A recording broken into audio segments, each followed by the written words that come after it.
This one's too long. These are the live streams. We do it longer. And the shorter ones, Monday morning, is going to be great. So just look out for that. Today I want to talk about real quick. I'm not watching the NFL at all this year. The NBA I'm gazing at, to be quite honest. I made a bet on it months ago, so I just want to see if my team wins or not. But besides that, I used to really love and respect these players. I mean, I still somewhat respect them as human beings. Obviously, I respect them as much as I respect everybody, but as activists, as men, as Americans, as people who are community leaders, I really lost almost all respect for these people because I saw what they did in the NBA, I see what they're doing in the NFL, and it just doesn't really make any sense. I'll start with the NFL. I'm all about talking about activism. I'm all about talking about black communities. I'm all about talking about the police. I'll even talk about reparations. I don't care. You're not going to offend me with any sort of topic. I'm down to talk about it, but they're doing something in the NFL now. It's called the Black American National Anthem or something, or the Black National Anthem. Here's the thing. The American National Anthem, regardless of how you feel about America, whatever, the national anthem is the anthem of our nation. It's the song of our nation. We all used to stand, all ethnicities, all religions, all races, Christian, Muslim, Jew, black, white, Hispanic. If you're an American citizen, everybody used to stand for the flag. Of course, you'd had activist groups, throughout history do a little thing here or there, but the one thing that unites us as a country is the fact that we're all Americans, and you're creating your own national anthem. Here's my thoughts on that. If you have your own black national anthem, you need your own black nation because it's a national anthem. So if you want a specific nation where Colin Kaepernick and LeBron James and Sean King are like your leaders or something, then find a piece of land, maybe in Georgia, maybe an island somewhere, maybe, you could have a whole state. I don't know. We'll figure it out. And I'm partially joking, but I'm also partially not. You can't have a national anthem if you don't have a nation. So what do you want? Do you want $1 trillion, $1 billion? What? They don't really have a real time frame of what they want to end police brutality. What does that mean? I want to end all violence in Chicago. I can't because people are killing each other all the time. I want to end all violence in St. Louis. I want it to go away, or I'm going to yell now. I want it all gone. It's not going anywhere, and it has nothing to do with the police. St. Louis and Chicago in certain areas are very violent, and the people, the culture, the ideology, you could dump $1 trillion in there. It's not going to get violent. So I don't agree with bad police, but this idea that we're going to just try to do our own national anthem until we get no police brutality. It's like every time I order from Taco Bell, I don't want them to mess up. But guess what? They mess up 20% of the time. You can't create a perfect society, a perfect human. I want all crime to go away. I want the air to be clean. I want flowers to bloom everywhere. You can't just have an 100% effective society. And to be quite honest, if you look at what's killing black people in these cities, it's not like police brutality is responsible for 80% of the deaths. It's just not true. 90% plus of people dying and getting murdered are by the hands of other black people. So there is no massive police brutality crisis. There is no massive white on black crime crisis. It's all hallucinated in their heads to throw a fit, give billions of dollars to Marxist organizations, use their own national anthem, and they don't even have a nation. What do you want? You want your own nation? Get your own nation. We'll figure it out. We'll find a plot of land, and then you could have a national anthem. Until then, it doesn't make sense. I don't like Hillary Clinton. I didn't like really Obama, to be honest. I didn't really care at the time. I didn't like George W. Bush, but I didn't make my own national anthem because if I have my own national anthem, I needed my own nation. It's just like, even if I don't like somebody, it doesn't make any sense. But even with the anthem, I'm fine for protesting, but how are you going to unite a country when more than half of the country doesn't agree with you, and even the people who do agree with you don't have a tangible set of realistic expectations and goals to actually, accomplish something? I hate crime. I hate violent crime. I hate rape. I hate murder.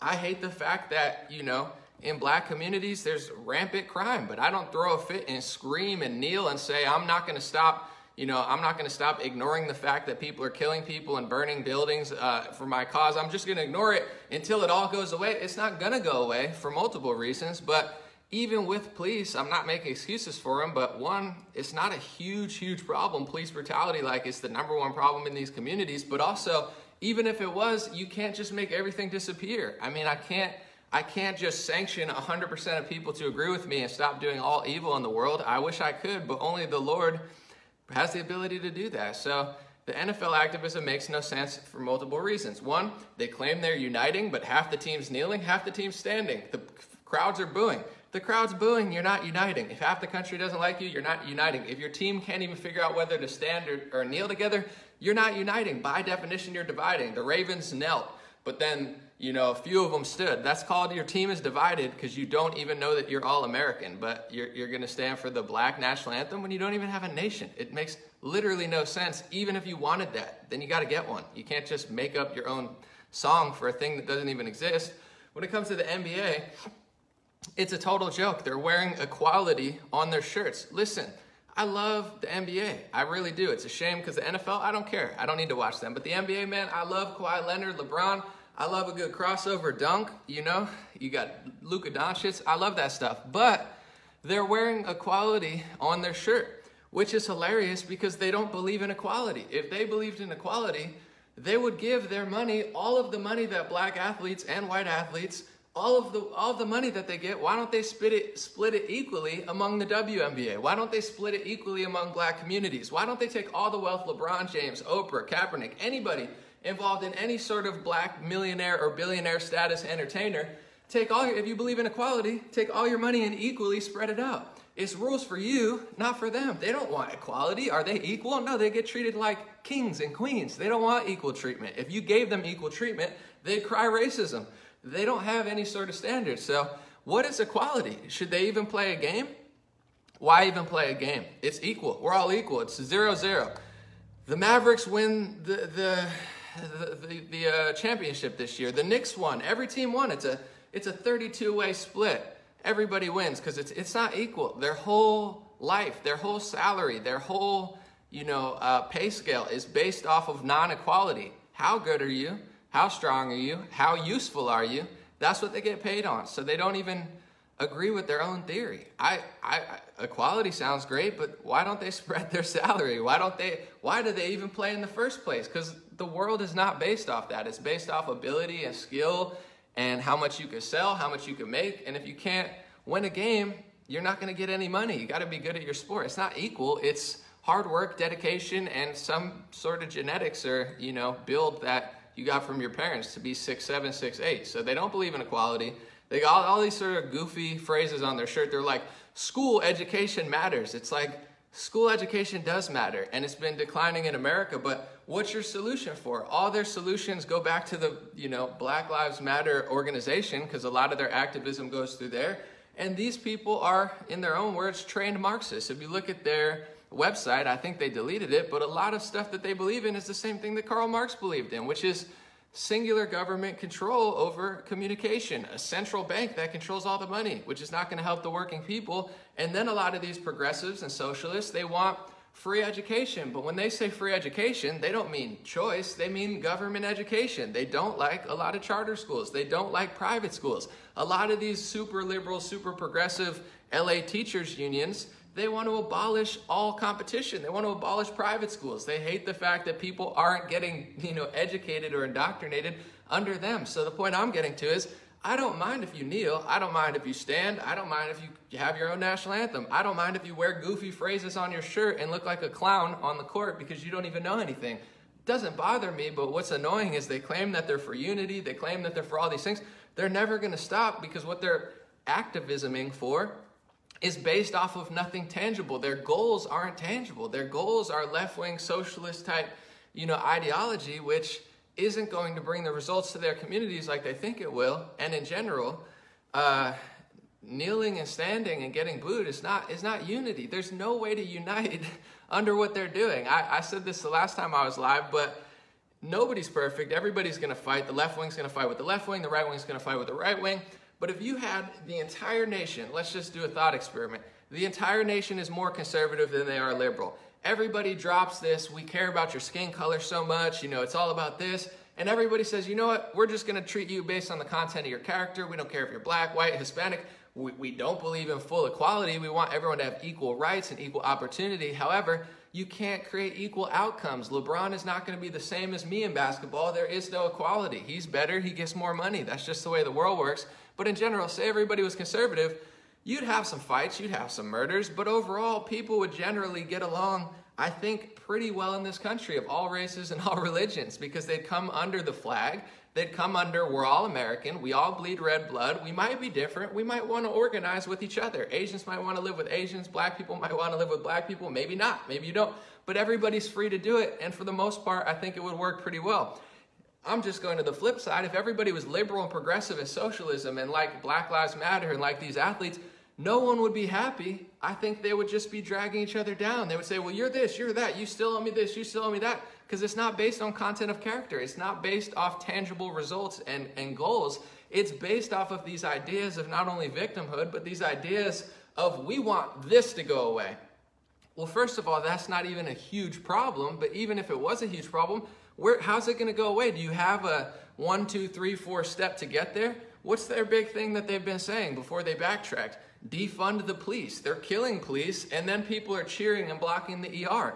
If no police were in Compton, if no police were in St. Louis, and no police were in Chicago, do you think crime would go away? Do you think that it would be just booming with business?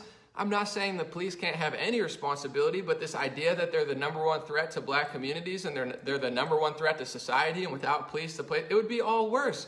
Criminals, degenerates, losers, and any sort of violent criminal will now have the high ground to do whatever they want because nobody's stopping them, and they'll take over. It's like in Portland and Seattle and Kenosha. It's not like it blooms. The strongest force on the ground takes over. And once the biggest degenerates and the biggest losers in society realize I can do anything and get away with it, I could burn a building and they won't care. I could shoot a police and they won't care. If you set that as the precedent, which is what they're trying to do, they're not going to talk about what happened yesterday. They don't care. They think that's fine as long as they achieve.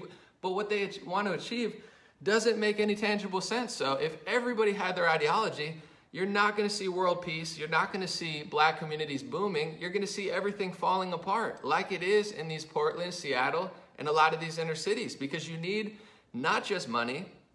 You need not just activism. You need a real step, and you need law and order. You can't have people doing this stuff. If you bring a business to a lower income community and the business is getting targeted and harassed, people are going to leave. You can't force people to stay there. And you start to see that's what they're trying to do. In California, they're trying to pass this bill. If you leave the state and have a certain amount of money, they want to take your money for 5 or 10 years. You can't pay people to stay. They're leaving, so they want to steal money on the way out. It's like, no, we need a whole mindset shift in these communities, a mindset shift among these athletes. They don't believe in equality. They want all the money. They're not giving away 99% of their salary, far from it. They want to just kneel and get mad and get angry and get Nike and all these big businesses to pay them $100 million. Like, you kneeled and got $100 million.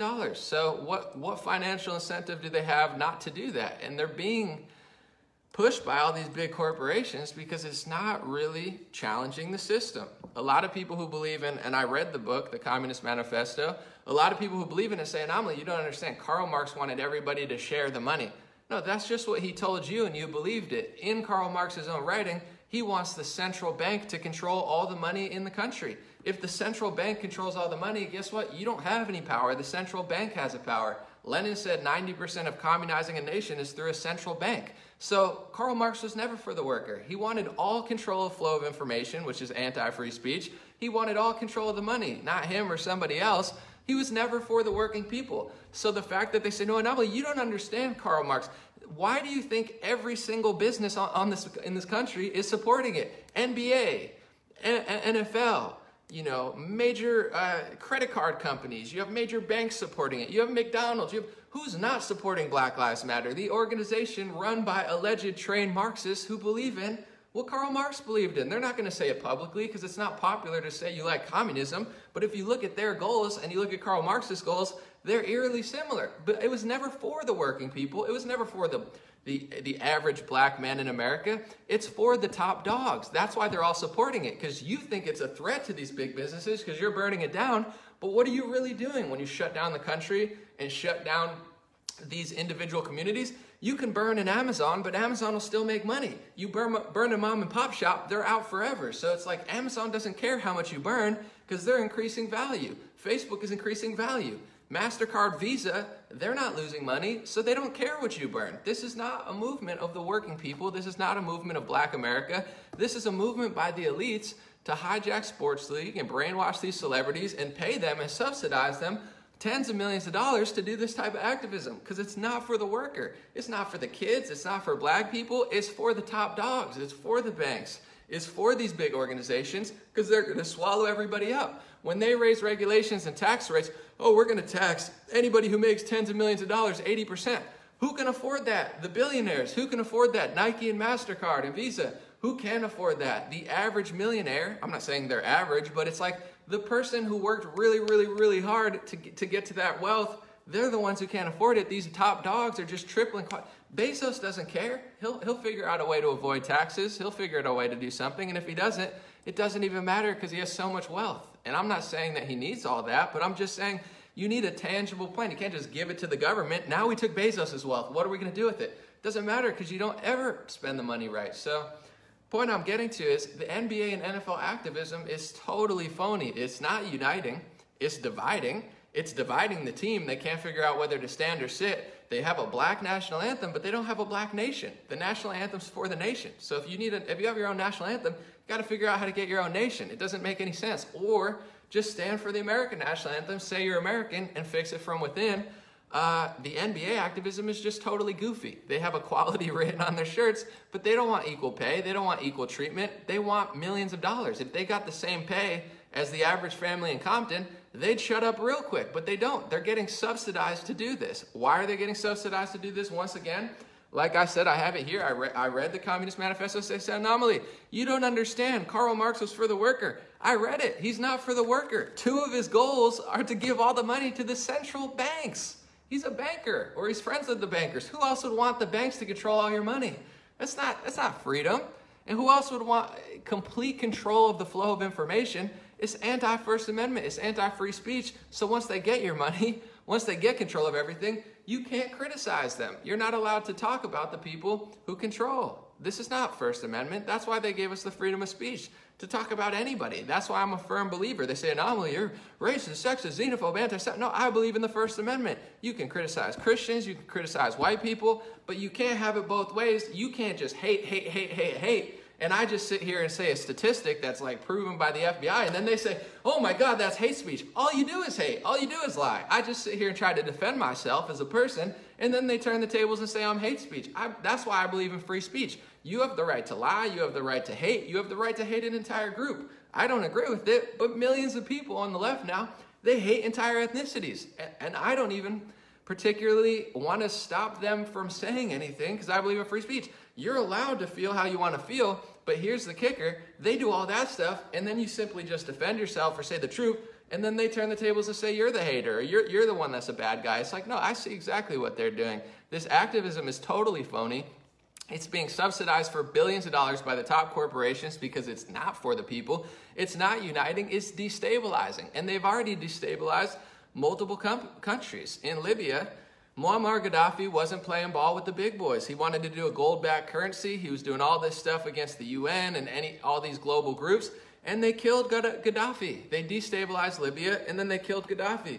Bashar al-Assad wasn't playing ball with the big boys, or there was some sort of geopolitical reason to be there, so they went to Syria and they destabilized it. And now they're destabilizing America the same way they did Syria and Libya, and you guys are going to sit here and tell me you're fighting the system when every major bank and corporation in the country supports your racial movement, because it's not a racial movement. It's a movement for the elites to gain control using black people because it's effective. Because if you go against it, they say, what, do you hate black people? You hate Colin Kaepernick? No, I like the truth. I hate liars. So, and just to be quite honest, I'm part Hispanic. I'm not that Hispanic though. Imagine if I was here and I'm like, I'm not even Mexican, I'm Puerto Rican, but you get what I'm saying? Like, I'm the #1 Hispanic fighting for Hispanics worldwide in activism, and I'm like 25% Hispanic. I'm just saying, Kaepernick's half white. He grew up with a white family. How is he Malcolm X or Martin Luther King? It's like the guy's acting like he speaks for black people worldwide. He's white. He's half white, and he was raised by an all-white family. It's like have some respect for half of your ethnicity. It doesn't even make sense. You got people, out here acting like they run the entire show. It's like you drop them off in Africa, people will be like, you're not even that black, which is fine. It's not a racial competition, but it's like, who would I be to pretend like I'm standing up for Hispanic America? It's like, dude, relax. Like, you don't speak for everybody. It's a total ploy. And he's getting all sorts of money from big corporations to do it. It's such a joke. So that's the wrap up, and then I'm gonna answer some questions. Feel free to challenge me or answer some questions. NFL, NBA, I'm all for discussion, I'm all for debate, but they don't have tangible goals, and it's really just to destabilize. They don't have a plan. They're not making anybody's community better. They're motivating people to think that evil isn't evil and good isn't good. They use all these sort of verbal and emotional tricks to do so, and that's what I'm writing my book about. All these words that they use to shut down discussion. These are words that were not in the original dictionary. They were created as things that expand and contract, but depending who wants to shut you down. They say, well, it means this, it means this, it means this, it means this, it means this. These are words. I'm not going to ruin it, but I'm writing a book about it.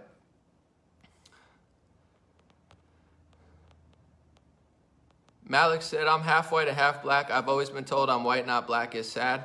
Well, yeah, if you're mixed, you know, it's one of the things that people don't talk about. I have my Asian friend. He's not even mixed, but he said, you know, being Asian in America is tough because it's like I'm too white for like Asians in Asia, but I'm also too Asian for white people. So being mixed comes with trials and tribulations. You know, you'll have black people say you're not black. You'll have white people say you're not white. You'll have Asians say you're not Asians. You know, it's tough out here for a mixed person, but overall, I'm just saying, personally, I don't feel comfortable. I'm not saying you're black or you're white. You're whatever you want to be. You're both.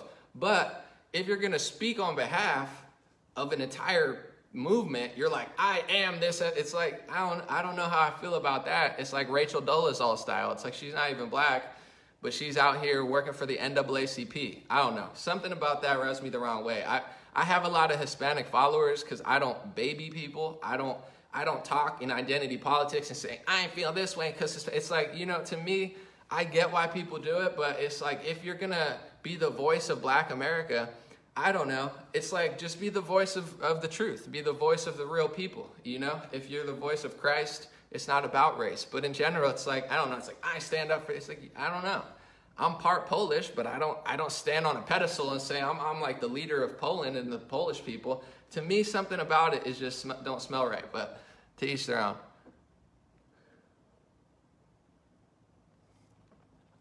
Let me see. Someone said, thoughts on the cop that went on video talking about who set the fires, now he's on administrative leave? I didn't see that, but I'm going to make a video on it. It's unfortunate. I don't want to get into it now because this is what my whole video's on, but these fires, why they were started, how they were started, it's why we need free speech and why somebody needs to do something about these tech companies, because they're using these tragedies and crises as a way to shut down discussion. This is what my whole book is about. I'm having a chat. I'm just going to tell you right now. Racist, sexist, xenophobic, anti-Semitic, Islamophobic, conspiracy theorist, climate change denier, anti-vaxxer, anti-science. These are all terms that have been created and misused and branded to stop anybody from saying anything. So it's not anti-science to talk about how arsonists are lighting most forest fires. It's a fact. 85% of forest fires are arsonists. But now you're not allowed to speculate on it. Yet they could speculate on climate change. How much of this had to do with arson? A lot of it. How much of this had to do with, the fact that they've left hundreds of millions of dead trees? A lot of it. If you have 10 logs in your fire, and then you have 100 logs in your fire, which fire is going to burn more? The one with 10 logs or 100 logs? The one with 100 logs is going to burn 10 times as big. That's math. That's science. That's what's happening in California. But they don't say that. They call you anti-science. No, that's real science. What's fake science is saying climate change is 100% responsible for this. That's not true. How big of a percentage is arson responsible? A big percentage. How big of a percentage is the dead trees just laying in the forest and forest? A large part of it. Is the climate part of it, the dryness, how hot it was? It's part of it, but a way smaller part than what they're saying. So these are the games that they play, guys. You're on administrative leave if you say anything. So how free are you in this country if anything that you say, they call you anti-science, anti-vax, racist, sexist, xenophobe, Islamophobe, anti-Semite? There is no free speech in this country, and there's no free speech in this country because both sides of politics don't understand what's going on, and that's what I'm writing my book about. I wrote for 2 hours today. I wrote a whole chapter, an hour, 2 hours, because I see what they're doing, and there's no one in politics who's really combating it. There's the left wing who just has no regards for free speech. They lie the most. And then you have the right wing who tours around the country and tells you how pro-free speech they are, but they're really not. They're the biggest culprits, just in a sneakier way, doing nothing. Not only not getting your free speech back, but selling out more free speech under the different guys. And then they play this game of I'm fighting free speech. They're really not. That's why I've been inspired to write this book.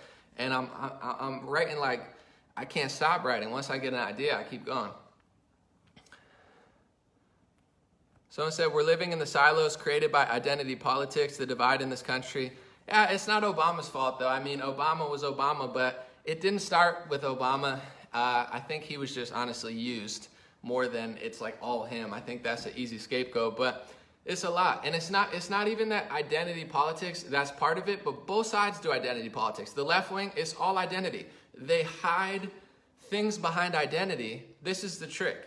They hide things behind an identity, black, Hispanic, gay, whatever. And then if you disagree with it, whatever their political agenda is, they say you hate gay, black, Hispanic. It's like, no, you use identity politics to push forward your narrative, and the right wing does the same thing. Look, we got someone gay, we got someone black. Now we got someone to say something about what you said. Everyone's playing identity politics.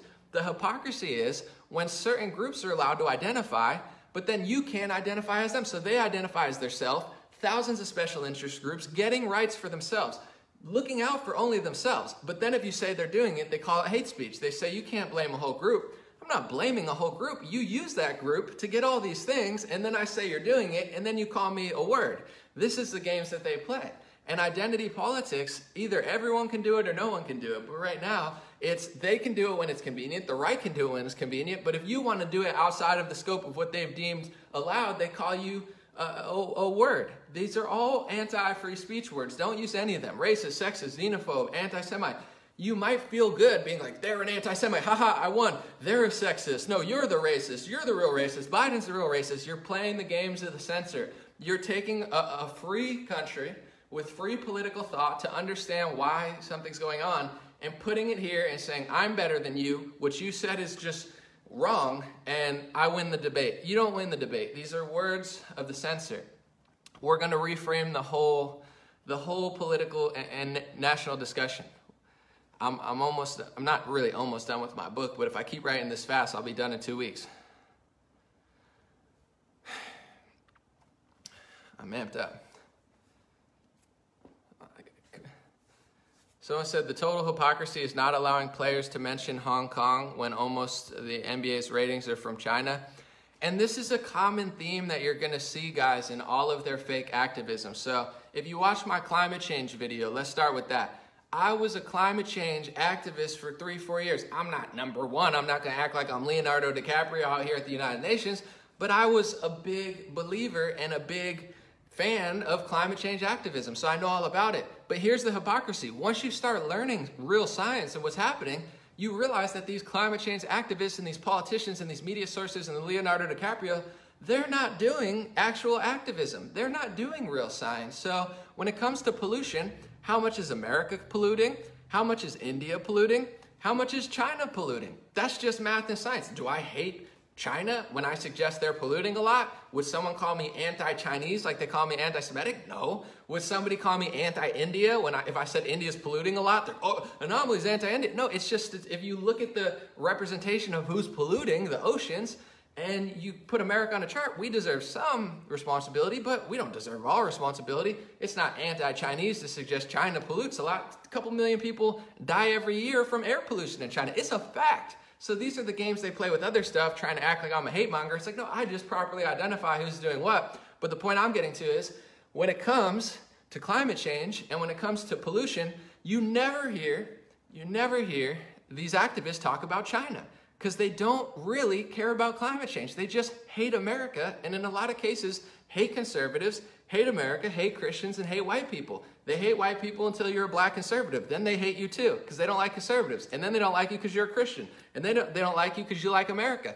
These are the games they play.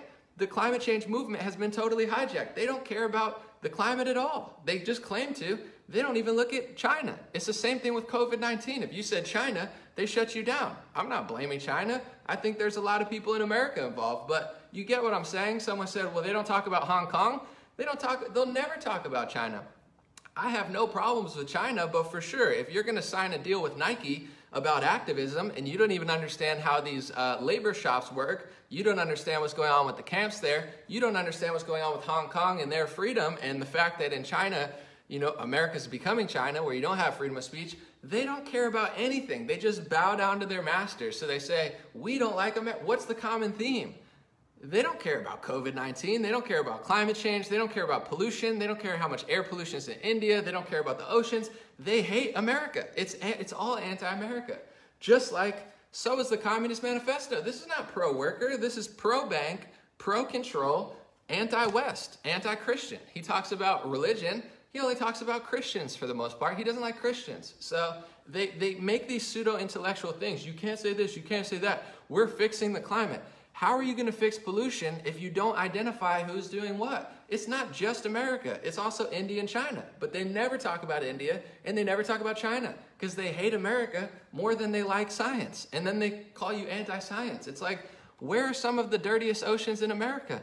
In California. Whose air is the worst right now? It's all liberal states. They don't know how to manage the forest. They don't know how to manage their own cities. And then when it rains, all that trash, all that feces, all that disgusting stuff you see on the streets of Los Angeles,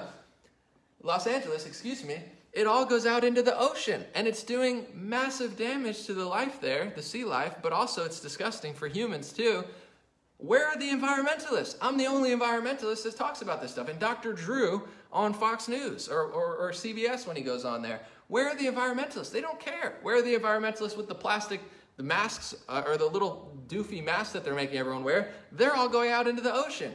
These people are such hypocrites. They hate America more than they like science. They hate America more than they like health. They just hate America.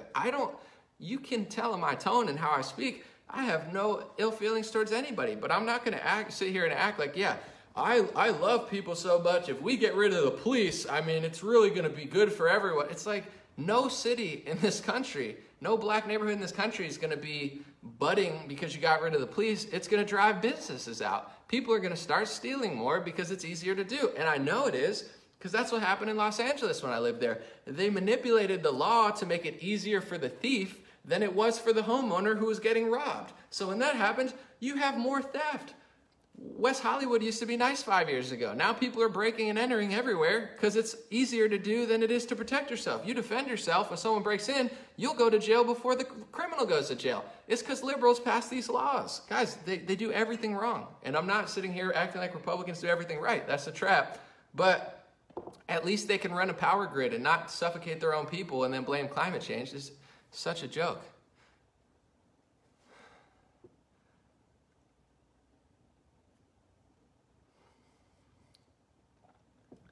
Sean said, why do corporations support the left? I'm telling you guys, I'm not gonna just call everyone a communist, but I'm saying in the Communist Manifesto, the big mistake people make, because I have friends that are socialists, I have friends that are communists, I have friends that are, further left than Joe Biden, and they're like, Biden doesn't go far left enough. Karl Marx wanted the central bank to have all the power. Once the central bank has the power, Vladimir Lenin said, 90% of communizing a nation is getting a central bank. Once the bank is owned by one person or one entity and they control all your money, they pretty much control everything. At that point, it's easy to take over the media. It's easy to take over everything because you control the financial supply. So why do these corporations support the left? Because the left wing is not a threat to anybody. The left wing's not a threat to corporations. The left wing's not a threat to banks. The left wing's not a threat to billionaires. They love this stuff because they're consolidating power. They're stealing everything. That's why they all support it, because they're not getting hurt at all. What got hurt when liberals shut down more than conservatives in COVID-19? Who got hurt? Did Amazon get hurt? Left-wingers are burning Amazon? Who cares? Jeff Bezos doesn't care. He's getting exponential wealth. Facebook's getting exponential wealth. Even Elon Musk is getting exponential wealth. You know who's not? The worker. Left-wing is a corporation's dream. And the irony is, the Democrats who hate Trump, the ones who vote for Biden, they just hate Trump so much, I don't think they know anything. But you have the progressive socialist communists who don't like Biden, but they don't like Trump, but they say, Biden's not far left enough. If you read the Communist Manifesto and you understand what he wanted, Biden is going to go there. And you guys are going to get all excited. Oh my God, Biden wants free education. Oh my God, Biden wants our universal health care. It's not a threat to the system. They all want that because it's total control over education and eliminating competition. It's total control over the health industry and eliminating all competition. And that's not a threat to the system. Every corporation, every evil entity in this country is going to support that because they're wiping out their competition. And once they get complete control over the media, which they've almost gotten, I mean, if you look at all mass media, all social media, they almost have total control. And when they don't have total control, they destroy. So you say, anomaly, someone said the other day, why don't you make your own Facebook? Someone did make their own Facebook. It's called BitChute, and it's like YouTube. So BitChute decided to make their own YouTube and say, hey, we're going to be free speech YouTube. Anybody can post on BitChute. The ADL, the Anti-Defamation League, which you can look at their website who they are, they're pressuring BitChute. So people got kicked off YouTube, and then they go to BitChute and try to shut BitChute down. They go for the website, they go for their finances, all these left-wing activists and other organizations. They call them anti-Semitic. They say they're posting anti-Semitism and racism. So you can't create your own thing. If you create your own thing, they still come after you. They still try to shut it down. They're going after BitChute just like they did with Gab. They used a mass shooting to say that Gab was promoting anti-Semitism, when in reality, mass shooters have used Facebook to live stream.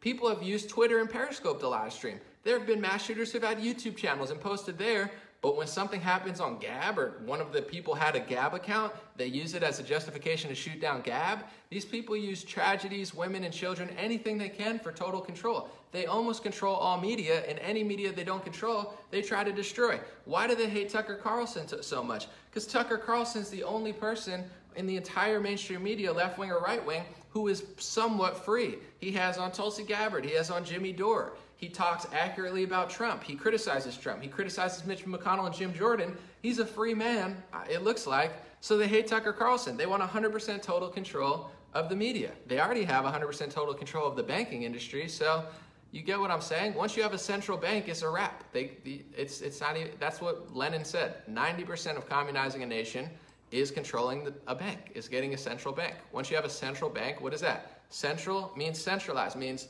they have total control, monopoly. It's theirs, not yours. So why do the corporations support the left-wing agenda? It's not for black people. It's not for activism. It's not for whoever they say it's for. It's for the big dogs. It's for the people who want total control.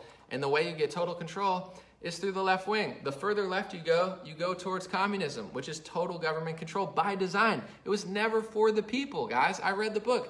Total control of the banks, total control of the media. That means you lose. In a country that's free, you want to go the other way. You want free speech.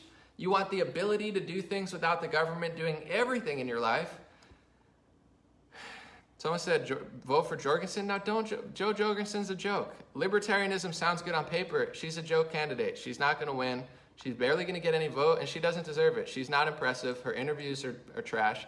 No offense. I like libertarians, but Jo Jorgensen is a joke. No offense. I'm not trying to be mean, but people are like, you must like her, right? I'm like, no. She doesn't understand what's happening culturally. It's good to say, hey, I'm a libertarian. I believe in ending the wars. It's like, yeah, but could you do it? Do you know how to do it? Do you know how to win an election and actually strategically do it? Or are you just idealistic? You can't even win.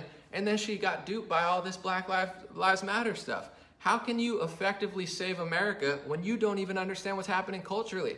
At least Trump, he makes some libertarian mistakes, but he understands culturally what's going on in this country. Jo Jorgensen's completely out of it when it comes to the culture. And it is important. It's not just policy. First of all, you have to win. Second of all, you have to get there.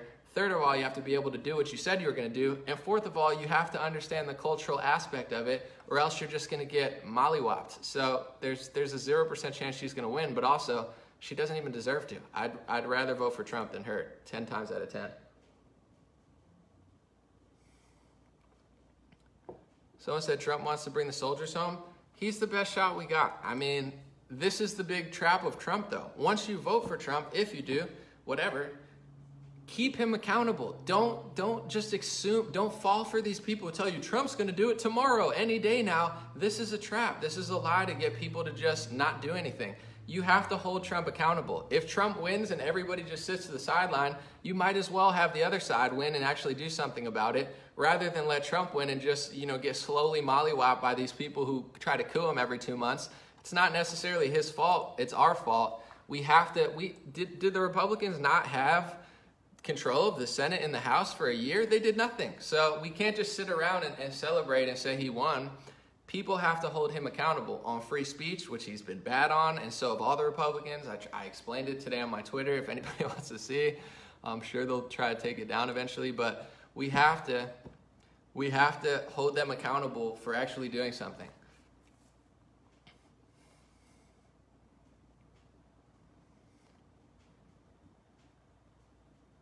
Someone said, I thought you were in the middle, you writing off a libertarian, this is why things stay the same. Now, Jeffrey, you're not listening to me. I like libertarian ideology. I don't like Jo Jorgensen. I think she's the worst candidate they've had in years. She's worse than Gary Johnson.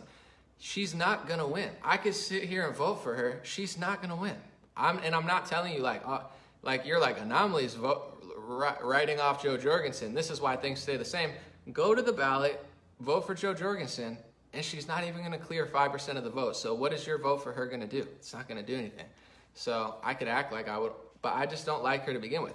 Just because I like the libertarian ideology doesn't mean I have to like the candidate. If she doesn't understand what's going on culturally, she's not going to be able to be effective. She completely doesn't understand what's happening culturally. But to each their own, but it's like, I'm not effective just because I'm not voting for her. If I want to vote for Jo Jorgensen, I'll just write her name on a piece of paper and throw it in the trash. It's going to be the same exact result. I'm just being honest.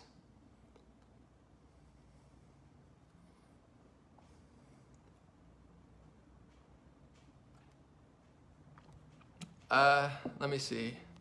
For my friend Tomas in Slovenia, an article about Italy. Sorry, I can't see. You shared a link. I can't look at the link right now.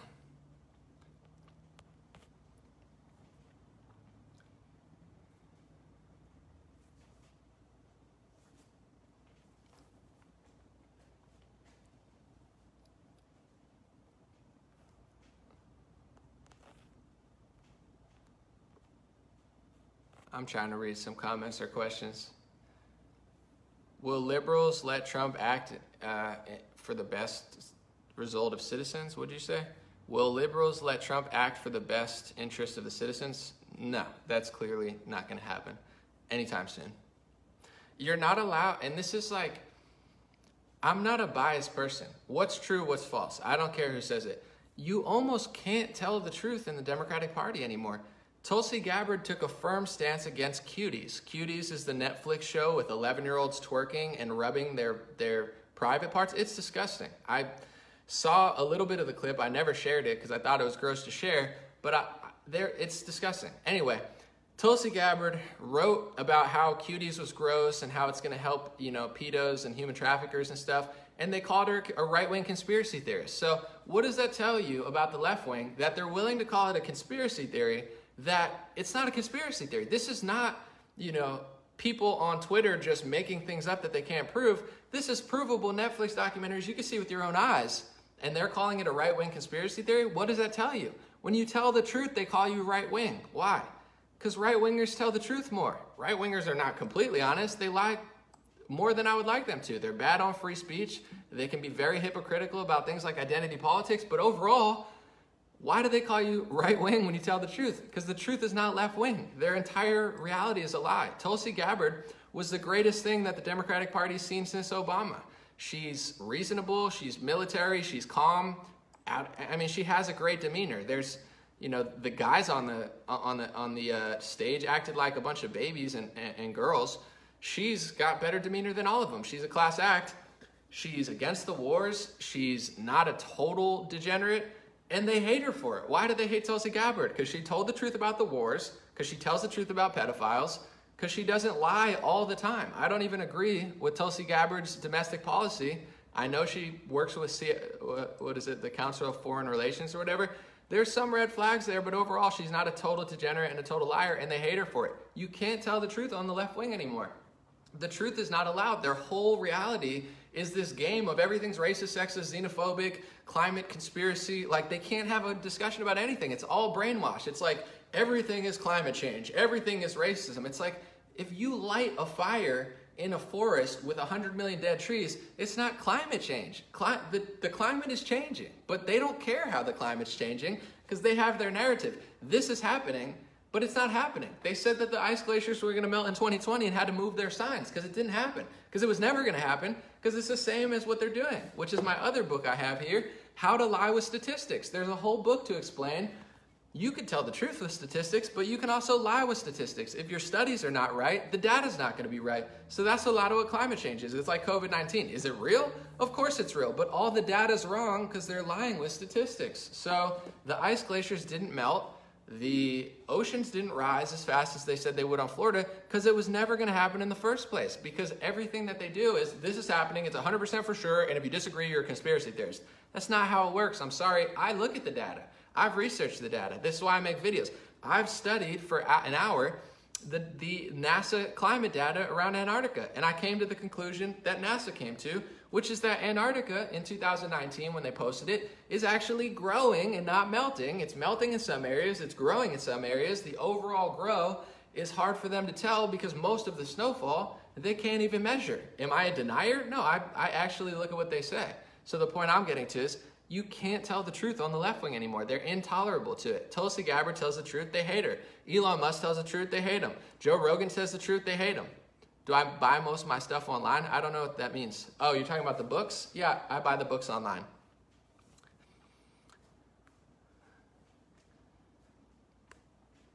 Someone said if I had to choose one of the candidates on the left, it had to be Tulsi. No, I'm telling you why they hated Tulsi Gabbard. Because she was calm and reasonable. Republicans like her. They hate that.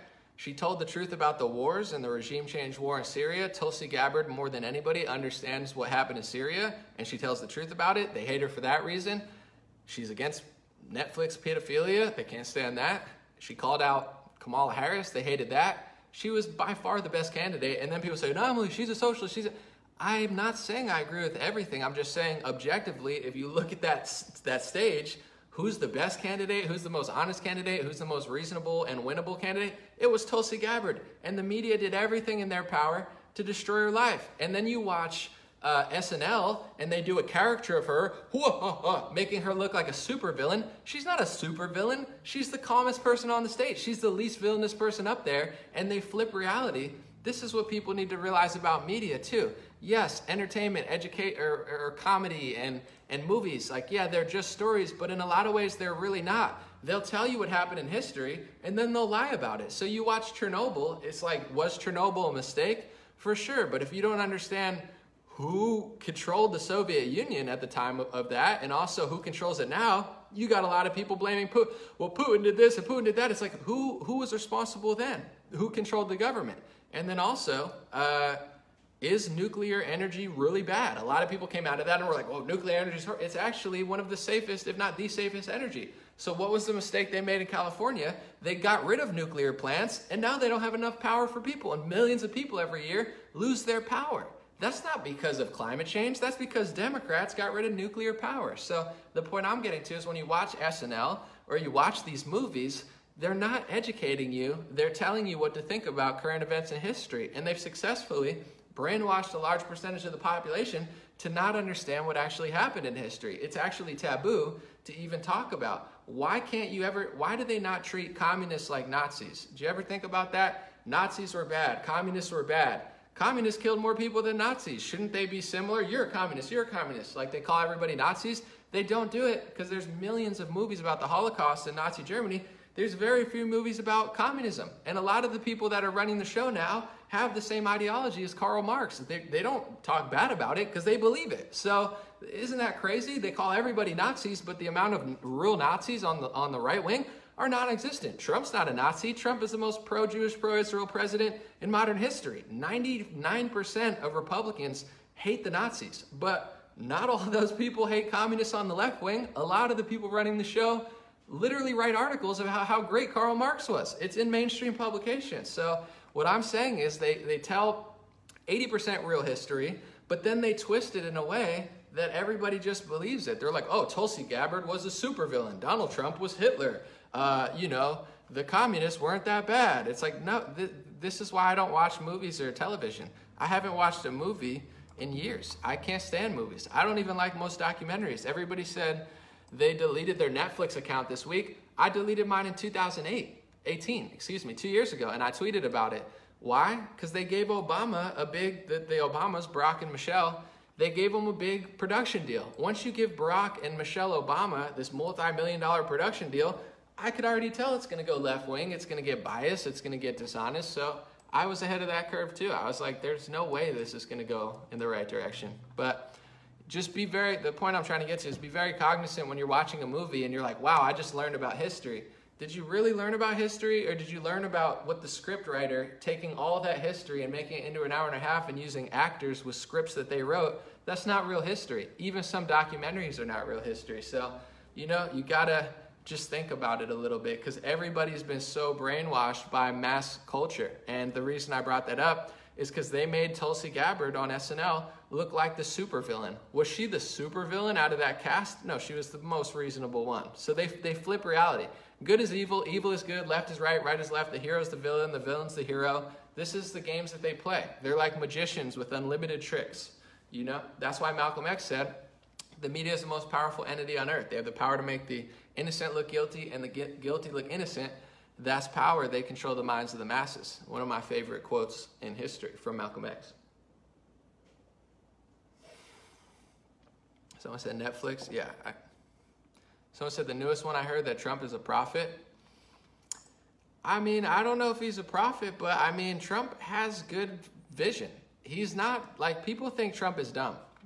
He's not dumb. He's great at marketing, and he'll say things that people don't want to hear, but then in 2 years, they'll want to hear it. He said in 2018 that the forests were mismanaged. He was right. They all called him a conspiracy theorist. He's got good vision. Call him what you want, but he's got good foresight. That's what happens, though, when you have common sense. He has two things. He's pragmatic, and for the most part, he's politically incorrect.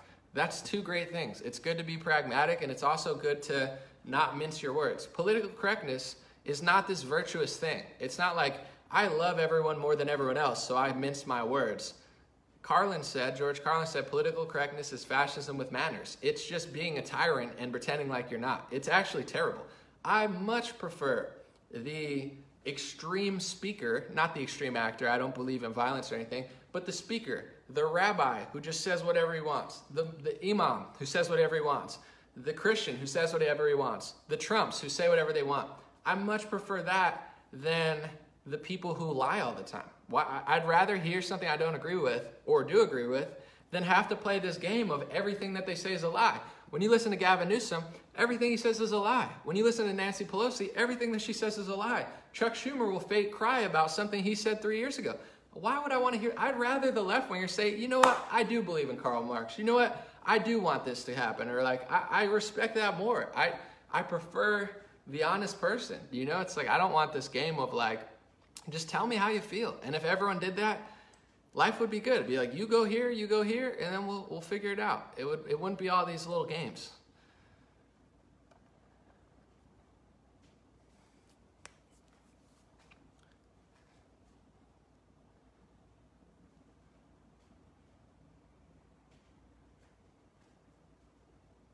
Honesty is a good policy. I said something rude to somebody on Twitter earlier today. I feel bad, and somebody screenshotted it and posted it. I was being rude, and he was like, "Anomaly, you're so nice on Facebook, and you're so mean to your followers on Twitter." And when I'm on live camera, it's a whole different dynamic. I prefer this. There's context. There's emotion. There's I can explain myself. On Twitter, it's just typing. So I say something, people think I said something else. But I was thinking, I'm like, there's so many people that just don't get it. Every time I say something, they straw man my argument. They say, you said this, or you said this, or you said this. So it's like, what's really meaner? Me saying something mean, or you not understanding that we're losing our First Amendment? You not being able to comprehend that, both parties are not protecting it. And I explain myself 100 times, and then I get upset one time. I feel bad about it, but it's like, I don't know. It's just words. It's not a big deal. How can any Christian vote for a party that supports Marxism? Karl Marx was anti-God and capitalism. Well, Bill, and he was also anti-Christian. That's the thing. Karl Marx wrote about religion, but he only really was hating on Christians if you read his actual manifesto. So he didn't like Christians very much. He didn't really mention other religions at all. But a lot of Christians are watered down. You know, they don't even understand it's Marxism. And if they do, they don't even know who Marx was. That's why I'm starting to read. I was not a huge reader for the last couple of years, but I promised myself when I move and get better lighting, I'm going to read more. And I have. And once you read in their own words what they're doing, it's a lot easier. And I don't read biographies that other people wrote. I got the books from Stalin, Marx. Like, I'm reading what they wrote in their own words. That's how you can figure it out. But they don't know. And if they do know, they just don't get it. A lot of these churches are too far left. They don't know that Marx was anti-Christian. They don't know that the Black Lives Matter and Antifa movements are anti-Christian. Not everybody. And then people say, well, not all of them. Yeah, but I'm not talking about the 90% of sheep that just follow the ringleader. If you're following the ringleader, it doesn't matter what you think, because you do whatever they think. If they tell you to go in the street, you go in the street. If they tell you to block traffic, you block traffic. So who cares what you think? Because you don't think. That's why you're out there. So they say, well, not all of them think that way. Yeah, but they're following the sheep herder who does think that way. So they are Marxists. They do have that ideology. They want to do very similar things that Karl Marx wanted to do. They just don't know it. So it's like, it's my fault that I know that they don't know it. They're like, well, we're doing the wrong thing, but we just don't know it. It's like, who cares? Then do you want an award that says I don't even think for myself and I follow other people who think for me? That doesn't make it any more virtuous. It doesn't make it any more wrong. It's like, maybe you should think about it. Maybe you should look at their website. Maybe you should look who's funding them. Maybe you should look at like reality and think to yourself, if I did what we're doing, is this going to lead to Black success? Is this going to stop people from dying? Why are people dying? What's the biggest, reason people are dying? Obesity, heart disease, all this stuff. How many people are opioids killing? How many people are crime killing, out of crime and murder? How many of them are coming from the police? If you do these things, you'll realize everything you're activisming for is in like the 0.01 percentile of what's killing people, and you're making the problem worse. You're not helping it. You're not solving it. You're not organizing to make it go away. You don't know how to make it go away. If I wanted Taco Bell to stop messing up, say they mess up 20% of the time, I can't just scream and burn down Taco Bells and be like, see, now they're not going to mess up. No, now they're going to mess up more because they're going to be scared and on edge because they know I'm coming to burn their stuff down. So if I want somebody to be less filled with flaws or more flawless, you have to have a real strategy to get them. If you don't like the police, I'm not going to stop you, but do you have a strategy to make them better? They're making them worse. And to be honest, they've turned people like me. I've never liked the police. I've seen the corruption. I've seen the dishonesty. But if you give me two choices, defund, disband the police, or side with them over these degenerate terrorists, I say get rid of the terrorists and the degenerates. Law and order. You've turned me into somebody who supports them. Not all of them, not the bad ones, but it's like, you're running police chiefs out of Seattle and stuff. You don't know these people. You don't know how nice they're. You don't care who they are. Are they good? Carmen Best, the Black woman who was the Seattle police chief, was she a good police chief? Was she a bad police chief? Was she a virtuous woman? Was she a wicked woman? I don't know. Do you know? You're burning stuff down and forcing her out of her job. Did you even try to see what type of person or leader? They don't care. They don't care about common sense. They don't care about logic. They don't care about solving the problem. All they want to do is burn, destroy, and terrorize. They're evil, wicked people. And just because they hide behind Black people, it makes it even eviler. Imagine if I was doing all this wicked stuff and I said I was doing it on behalf of Black people or Hispanic people. No, I'm doing it for God. I'm doing it for the truth, but I don't hide behind an ethnic group. It's like, if you disagree with me, do I call you, oh, you must hate all Black people if you disagree? Like, they're such cowards. It doesn't make it better. Oh, don't say it, because no, that makes it worse. That means they're even more cowardly than just doing this wrong stuff for their own benefit or for their political benefit. They hide their politics and they hide their wickedness behind racial groups and behind identities. And then if you identify the identity that they've identified, they call you a name. It's such a joke, but the jig is up, folks. I'm exposing them.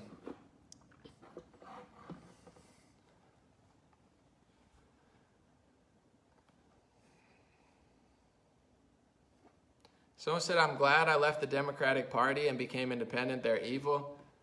I had someone in my family text me the other day, and they have some guy on their Facebook supporting the Cuties film. This guy was like, I think it's beneficial. And it's like, dude, you're openly supporting a movie that has 10 and 11-year-olds rubbing their vagina. You're a sick person. Call yourself a Democrat, call yourself an LGBT activist, whatever label you have to call yourself to make yourself feel good about being evil, you could say it, but they've become evil. I don't know what to tell you. If you say, I'm a Democrat, but I believe in this. I'm a Democrat, they hate you. They hate Democrats who tell the truth. They hate Tulsi Gabbard for being against it. So why would you identify as something that is just almost completely evil? The Republicans have like 15 things they need to work on, and I know what they are, and I'm going to try to help them accomplish that. But for the most part, there's a lot of things that they're doing right.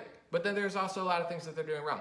There's nothing for me on the left wing. I can't even name 5 things they're doing right. Everything is wrong. Everything is evil. Everything is backwards. It's like you don't even know that a 10-year-old sexually rubbing herself is disgusting and pedophilia. You can't figure that out. What are you going to do next year? 1-year-olds? 3-year-olds? Like, you got some issues. If you can't figure that out, why that's wrong, or at least understand why that's wrong and have a conversation about it. It's a right-wing conspiracy theory. No, it's a reality that millions of mothers and fathers are disgusted with, and at bare minimum, you should understand that. Even if you disagree, if they were somewhat reasonable, it would make somewhat sense rather than just trying to silence you. But this is their whole life. They don't know how to have a conversation or a debate. All they do is silence. All they do is lie. It's like I could somewhat understand it if it's like, I don't agree, but this is what I think. But they're like, huh, how dare you try to stop me on my quest? It's like, no, you guys are sickos. Like, you don't even want to have a debate. You think you have the moral high ground about that? Anybody with a soul, anybody with basic common sense is going to understand that there's something profoundly wrong and sick going on the left wing. I mean, if you can't even protect a 10-year-old, what's going on?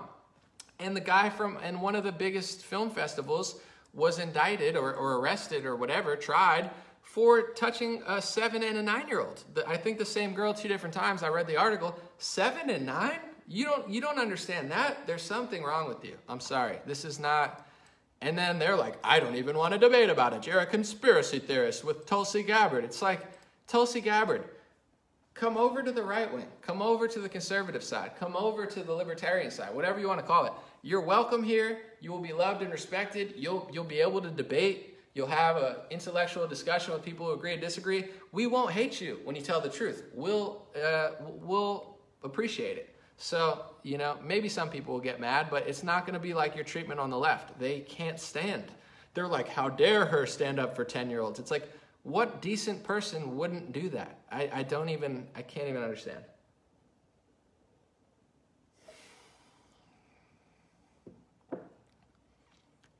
Someone said the show Big Mouth is just as sick. I've only seen one clip. I think that's Nick Kroll's show.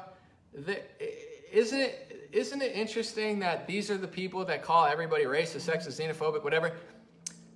They want free speech to do all sorts of crazy, creepy programming for the kids and crazy, creepy cartoons and crazy, creepy Netflix shows. They want all the freedom to do that, but you don't even have the freedom to disagree with them.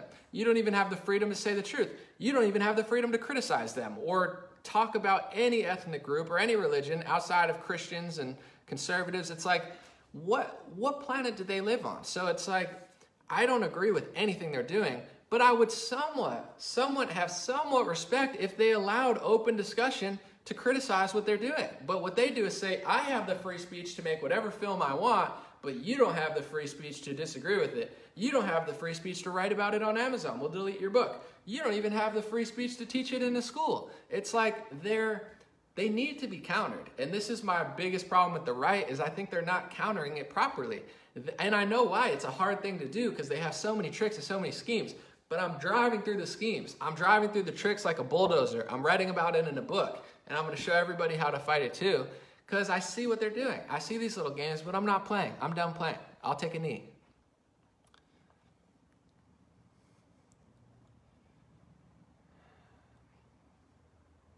Someone said, did I move? Yeah, I moved out of Los Angeles a couple months ago.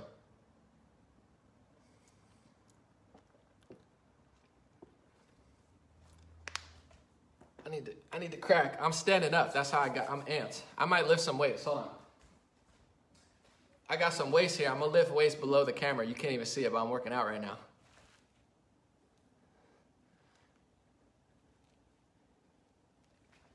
Man, I got to get it in right now. I'm amped off.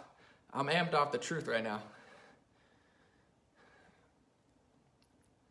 So I said it's sad parents are letting children watch this. I mean, if that's one thing, I said the other day, hold on, a blessing in disguise is the shutting of the schools down.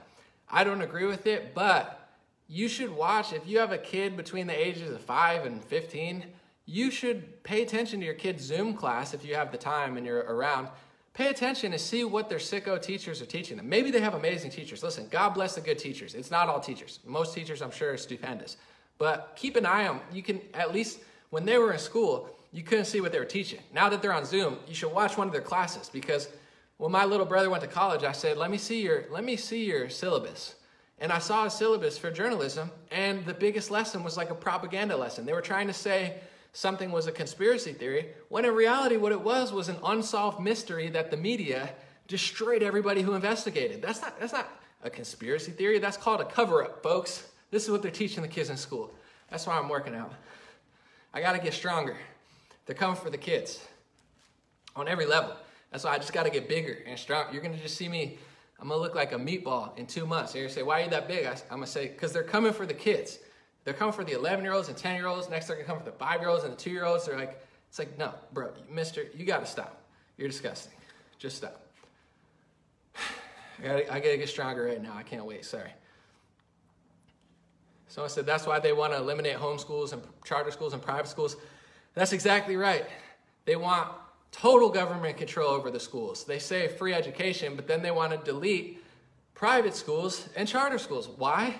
Because they don't want anyone to get a private education. They want 100% government education. And eventually, they're going to come for homeschool. I'm telling you, these people are power hungry. You got to do this. You can't do this. You need to do this. This is what the left has become. If they get rid of all private schools and charter schools and do 100% government schools, a lot of people will say, I don't want to go to this school. That sounds crazy. That sounds tyrannical. And then they'll stop you from doing homeschools. This is who they are, which is why I'm lifting weights, because I have to get stronger. I can't be as strong as I am now. I'm decently strong. I need to be 2 times as strong to combat all their evil.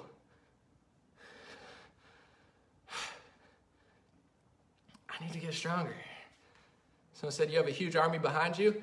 If I have an army behind me, I need to be a stronger leader, physically and mentally. So excuse my mistakes. I know someone said, Anomaly, why are you so mean to me on Twitter? I'm sorry. Let the Lord forgive me. I'm a human too. I have flaws. That's why I'm working out now. I'm sorry for yelling at that one guy today on Twitter. I know I feel bad about it. That's my soul talking. Hold on. All right.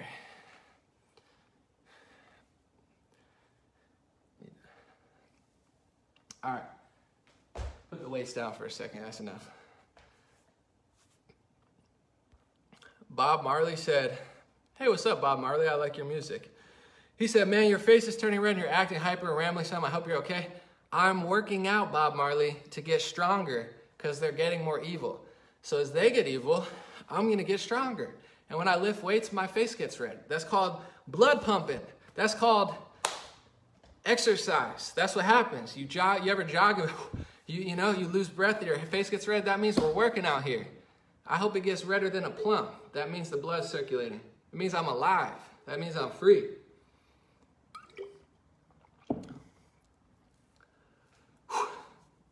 Someone said kids are forced to wear masks during classes in Canada. This is why I work out. They won't leave the kids alone, so now I got to get stronger. Now my face is going to get redder because they're making the kids wear masks. It's disgusting. Just leave the kids alone. Let them breathe the air. They'll be fine. This is nuts. What about riots on election day? They're coming either way. Just be ready.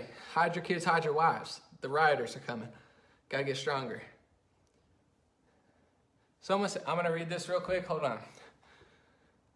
Someone said, Kimberly said, you yelled at me on Facebook Live, miscommunication, I didn't get bent out of shape. Well, thank you, Kimberly. I didn't yell at you. I think you were like, you said something and I had a little back and forth. But God bless you, Kimberly. You're not a snowflake. Neither am I. I could take it sometimes. I do block people sometimes. I don't know. I get worked up sometimes. It's okay. Let's just work out. Bob Marley said, I do write poetry, but I don't sing because I don't want to torture people. All right, well, do what you got to do.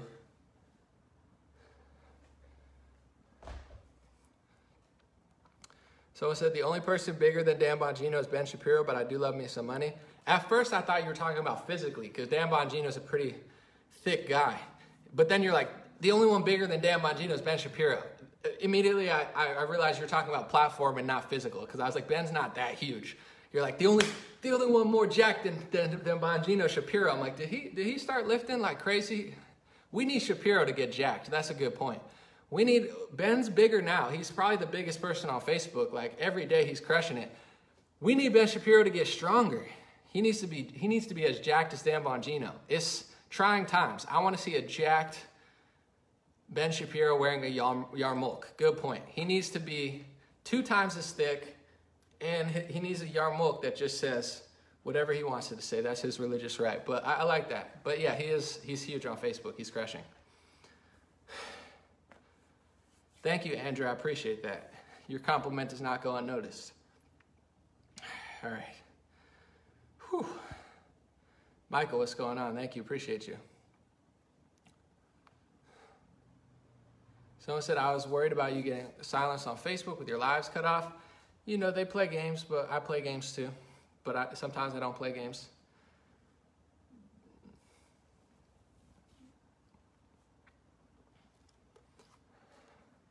God bless. You like these hats? I have an announcement to make real quick, and now I'm going to get back to reading comments. These hats are now, it's on dreamrare.com, but I also bought the domain godblesshats.com. So if you go to your type bar and you search godblesshats.com, no spaces, godblesshats.com, you're going to find my website because I bought the domain. It's like land. You see a piece of land in Wyoming, buy. That's mine now. Godblesshats.com, mine, because I got the God Bless hats. I'm pretty pumped about that sale. I saw it, I executed. Digital land.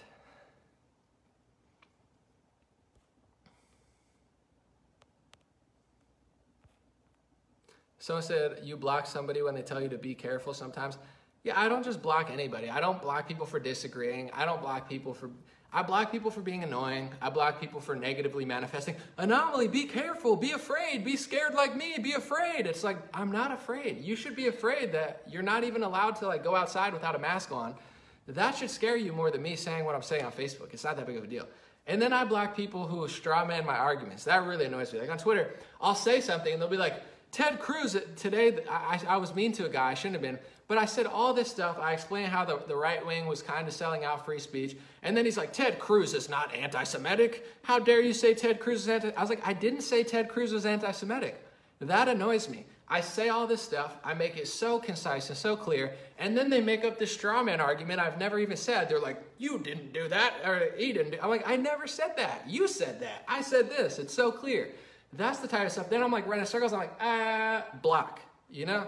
I'm like arguing, getting upset, and then I'm just like, let me just block, delete, block, delete, block. And then I delete, and then they screenshot, say, you said this. I said, now you're blocked. But then I calm down. I'm like, all right, I don't block that many people, but you know, it's like negative manifestations, annoying people, and then just liars who make up stuff. Like I'm doing all this stuff like, Donald Trump doesn't work at Taco Bell. I'm like, I never said he worked at Taco Bell, but they're like, you did. It's like, it reminds me of just like running in circles, like Tom and Jerry. It's like, block, this is over. Where'd I get my helmet? Amazon. It's a great helmet. Eric said trolls. Here's the thing. I don't say trolls that much because sometimes they're just people, but you know, Eric, you have a point.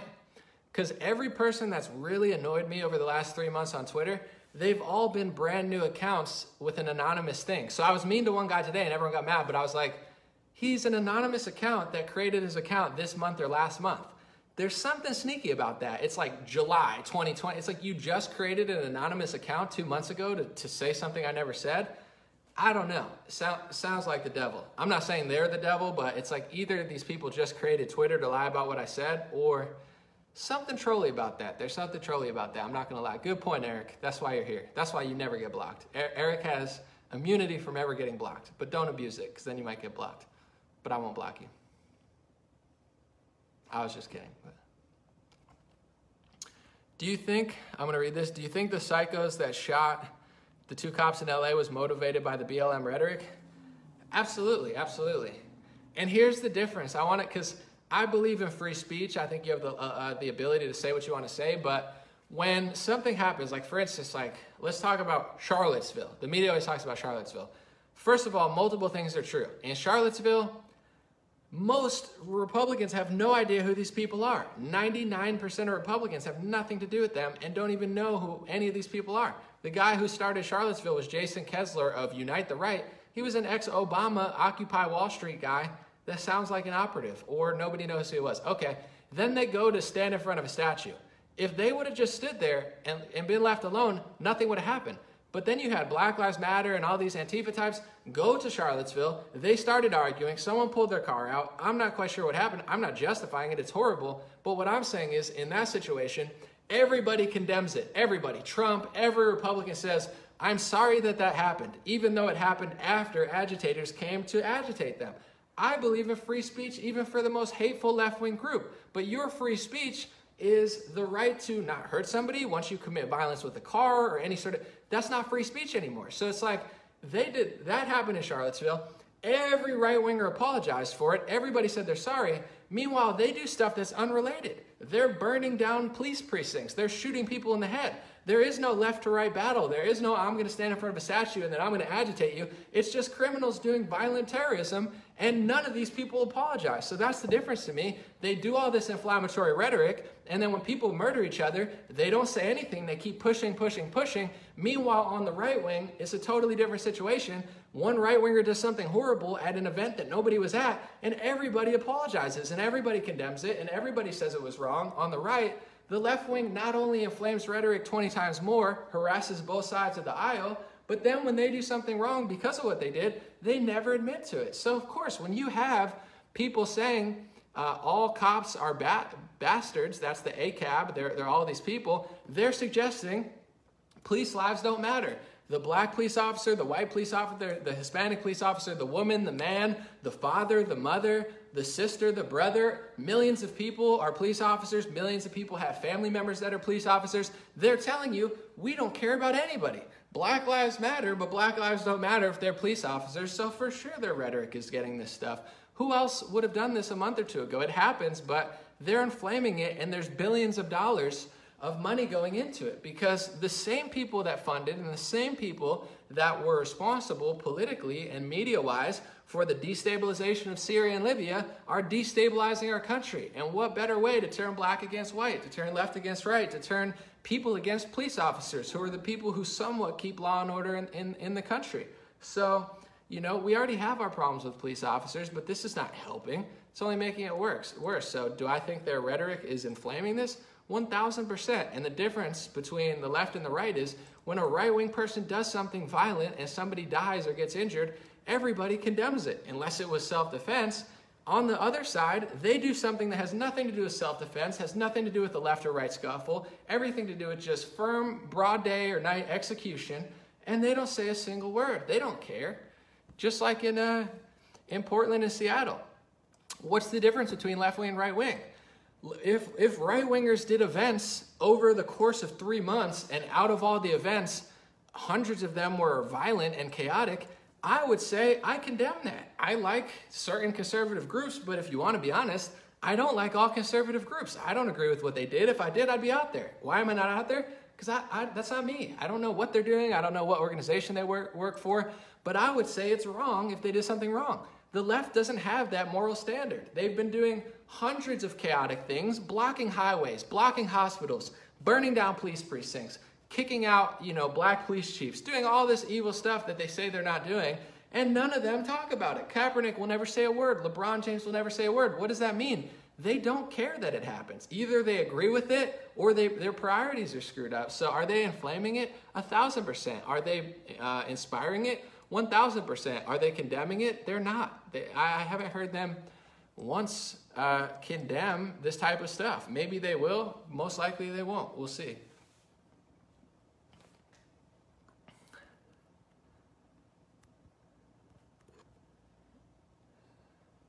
So it said, I know this is off subject, but just to let people know, in South Africa right now, they're starving the white population. I can't verify that because I haven't seen that, but I do know there is a whole thing going on in South Africa with the farmers, and there is very big racial tension between black and white, and there's even, certain laws and stuff, like you said, that are preventing white people from owning land, or they have to give it back, and this and that. It's a pretty big crisis over there, and the crazy part is if you talk about it, the media calls you a white supremacist. So this is what they want to do. And this is the future of America. I know a lot of people don't want to think this way because life has been so good, but they want to beat down on you. They want to beat down on your politics. You're a black conservative, Hispanic conservative. Beat down on you, beat down on you, beat down on you. Inspire people to do violent and terroristic things. Make excuses for it. Beat down on you, beat down on you. And the second that you defend yourself and say, hey, this is happening. They're just killing farmers. Or this is happening. They're just executing cops. Or this is happening. They're burning down police precincts. They call you a supremacist. They call you a terrorist. So they want to beat down on you and then call you the bad guy for simply defending yourself. They're doing it in South Africa and they're doing it here. And they're only going to get worse. This is why Republicans need to grow a spine in leadership positions. And also, they need to figure out how to actively and effectively combat the culture, combat the language, combat the terms and the acceptable discussion that we're allowed to talk in, because most of these leaders in the Republican Party don't know what they're doing, and they're not helping, and they're slowly whittling us down to the point where it's going to be like that in America. In fact, it already is. If you're a police officer, there's never been a time where you were less safe. You know, they're looking to hurt you, and most media is supporting it and covering up anybody who disagrees with it. If they attack you with a gun or a skateboard or anything, they're now making it illegal on Facebook and Twitter to defend or have an opinion about a legal event. Listen, I'm not here telling you what I do and don't think because it's not even legal to. But the point I'm getting to is you could say one way, I could say the other way. I mean, this is what the jury's going to do. They look at all the evidence and they make a decision based on all the evidence. That's what we were doing, but you're not allowed to do it. They want you to get hurt. And then if you try to defend yourself legally or any type of way, they're going to delete you. These are evil people, and it's coming very fast, and it's already here. So we can't play this game of like trying to figure out what is and isn't happening. It's happening. And, you know, everybody's waiting for November because that's the big election. But after November, either way, this needs to be addressed because this is not a trend that's going away, whether it's COVID or the climate change or the riots. These are not going away when Trump wins. They're definitely being utilized now for politics, but when Trump wins, everybody wants to think these are going away. They're not going away until it's countered. Evil doesn't just disappear until you counter it. For instance, criminals and violent crime, that doesn't disappear when you get rid of the police. It gets worse because you have to counter it. You have to counter the evil in the police force, but you also have to counter the evil in the community. They both exist, so you can't just play one or the other. Vice versa, same with the country. So if Trump wins, he better get serious about this because these people are not stopping. We'll see though.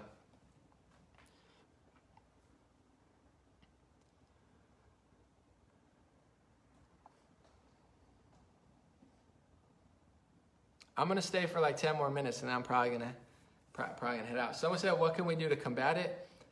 I mean, it's a good question. I mean, understanding, I think, is the first step. So, for instance, there's only so much each individual can do, but I want to bring it to what my friend G. Edward Griffin said in our interview. He said, not everyone's going to get it. But if you can at least bring people to the point where when it's happening, they're not standing in your way. Like there's a difference between somebody who gets it and is really, really helping systemically or in the police or in the government. Someone who gets it and they get it and they're ready to do whatever.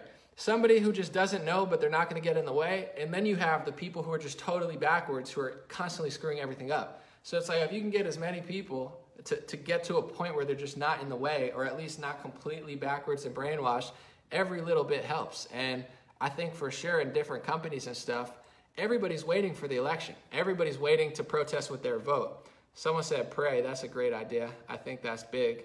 But, you know, there's only so much everyone can do. But I do think our job as citizens is to, especially after the election, once it happens, stop making excuses for the Republicans. Stop playing this game of like, I want to see 90% of Republicans standing firm, even though they love Trump, being like, no, let's do this now. Let's get it done.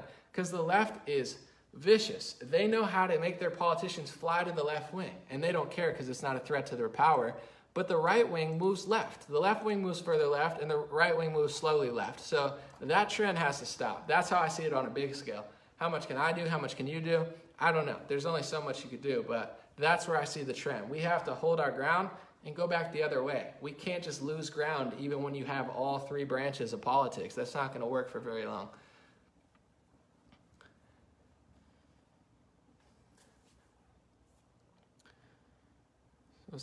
Someone said volunteer to work the polls. Somebody needs to keep an eye on the polls for sure. That would not hurt. I don't know who, or how to do that.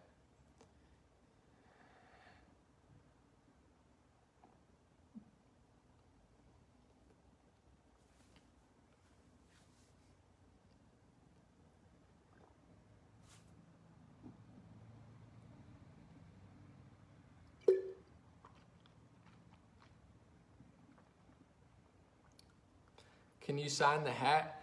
I don't have a PO box. I'm sorry. I mean, maybe I'll buy 10 hats eventually and like sign them and give them away or something. But I don't really have a PO box. I signed 6 shirts and I'm sending them out. If you're a supporter on Facebook, the supporters on Facebook, whoever does this fan subscription, every month we have a live stream, and we had a question and answer session.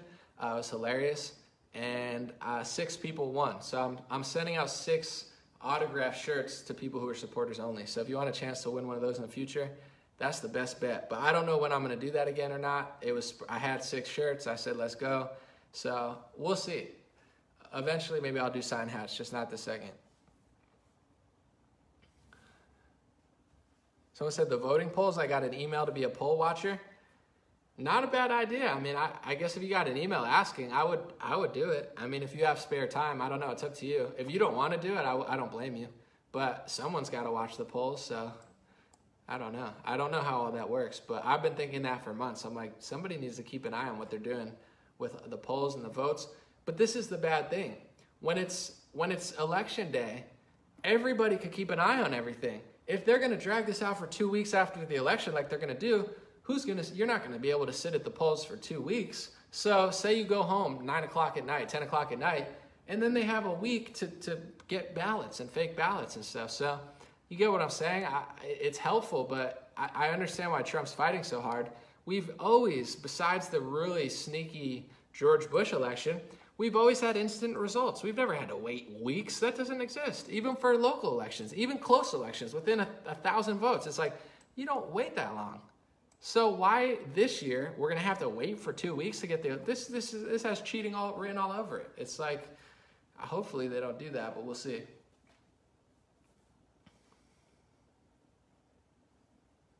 It's gonna be chaotic. I can't imagine it not being chaotic. Trump needs to win by so much that it's just like a blowout.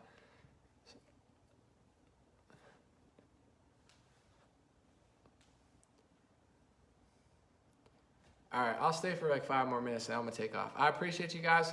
And if you like the hat, hopefully you got yours in. GodBlessHats.com or DreamRare.com. The link should be somewhere in the title. You can get a hat or a shirt. I wanna say too, most of them have been fulfilled. Let me know. I know somebody emailed me. Out of all of them, I think 1 shirt had like a slight error and I'm fixing that. I think just the ink dripped or something. And this is not common because I have a good printer. Like out of hundreds of copies, they were all fine. And then there's 4, if you haven't gotten your thing yet, 1, it takes a little while sometimes, but to be honest, most of the orders are being fulfilled or have been fulfilled. I think most of the orders have been fulfilled. Some of them are waiting. But out of those, there's 4 that are pending. So once they open up their call line on Monday, it's actually a text line, I'm going to talk to them and get the 4 orders that are stuck. There's 4 orders from August 30th that are stuck, but out of hundreds, I mean, all of them went through. Everybody has been saying the quality's great, and, you know, I've had no problem. So I'm working on all that stuff, but everything should be great. And if for some reason out of hundreds, if something goes wrong, just email me about it, and I'll just send you a free one or money or something.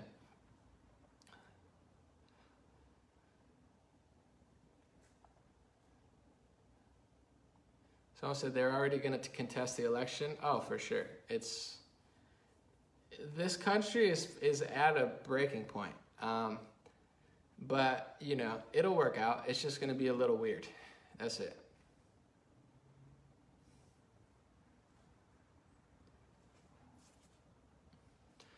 Thank you, Junior. Appreciate you.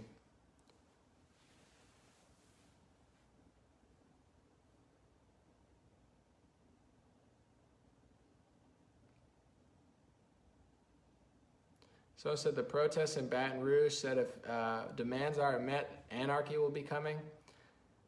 I mean, even if the demands are met, this is my thing. It's like they have demands, but their demands don't make sense. And even if they get them, it's not going to work. So at a certain point, people are just going to have to stand up to these people. Like, I'm not allowed to say, that's terrorism. If you don't meet my demands, I'm going to bring violence. That's literally like a terrorist plot. So these people need to be handled. Like, I don't agree with a lot of things, but I have to order it. And this is where I don't know that people, I think a lot of people understand it, the average person, but maybe the police have their hands tied and, you know, a lot of Republicans are afraid to step in, or Democrats run the area. But what these Democrats are going to learn is even if you meet all their demands, they're still coming from you. They're not sensible people. They're not good people. So you can meet every demand they have. They're still coming for you. So you're seeing that in Portland. You're seeing that in Oregon. And now conveniently, they have these massive fires to blame someone else for everything that they've been doing. Their city's been on fire for 3 months. And now the forest is on fire. And now it's bigger than ever because of the dead trees. And they have the ability to blame Trump and climate change. This is all such a joke. So the point I'm getting to is, I mean, terrorists are going to make terrorist threats. In this country, they used to arrest them. Now, I guess they promote it on the NBA. But it's not going to fly. So we'll see.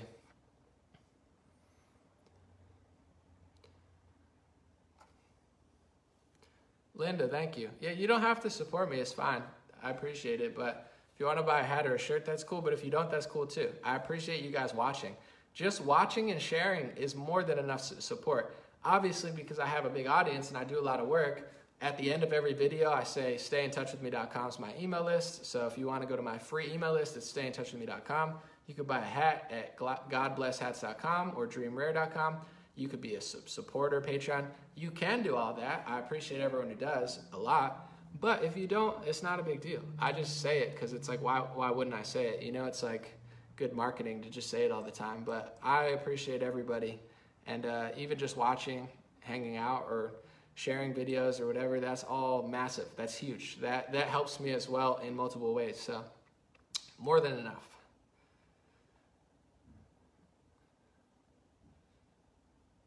I try my best, Mary. I mess up sometimes, but I appreciate it.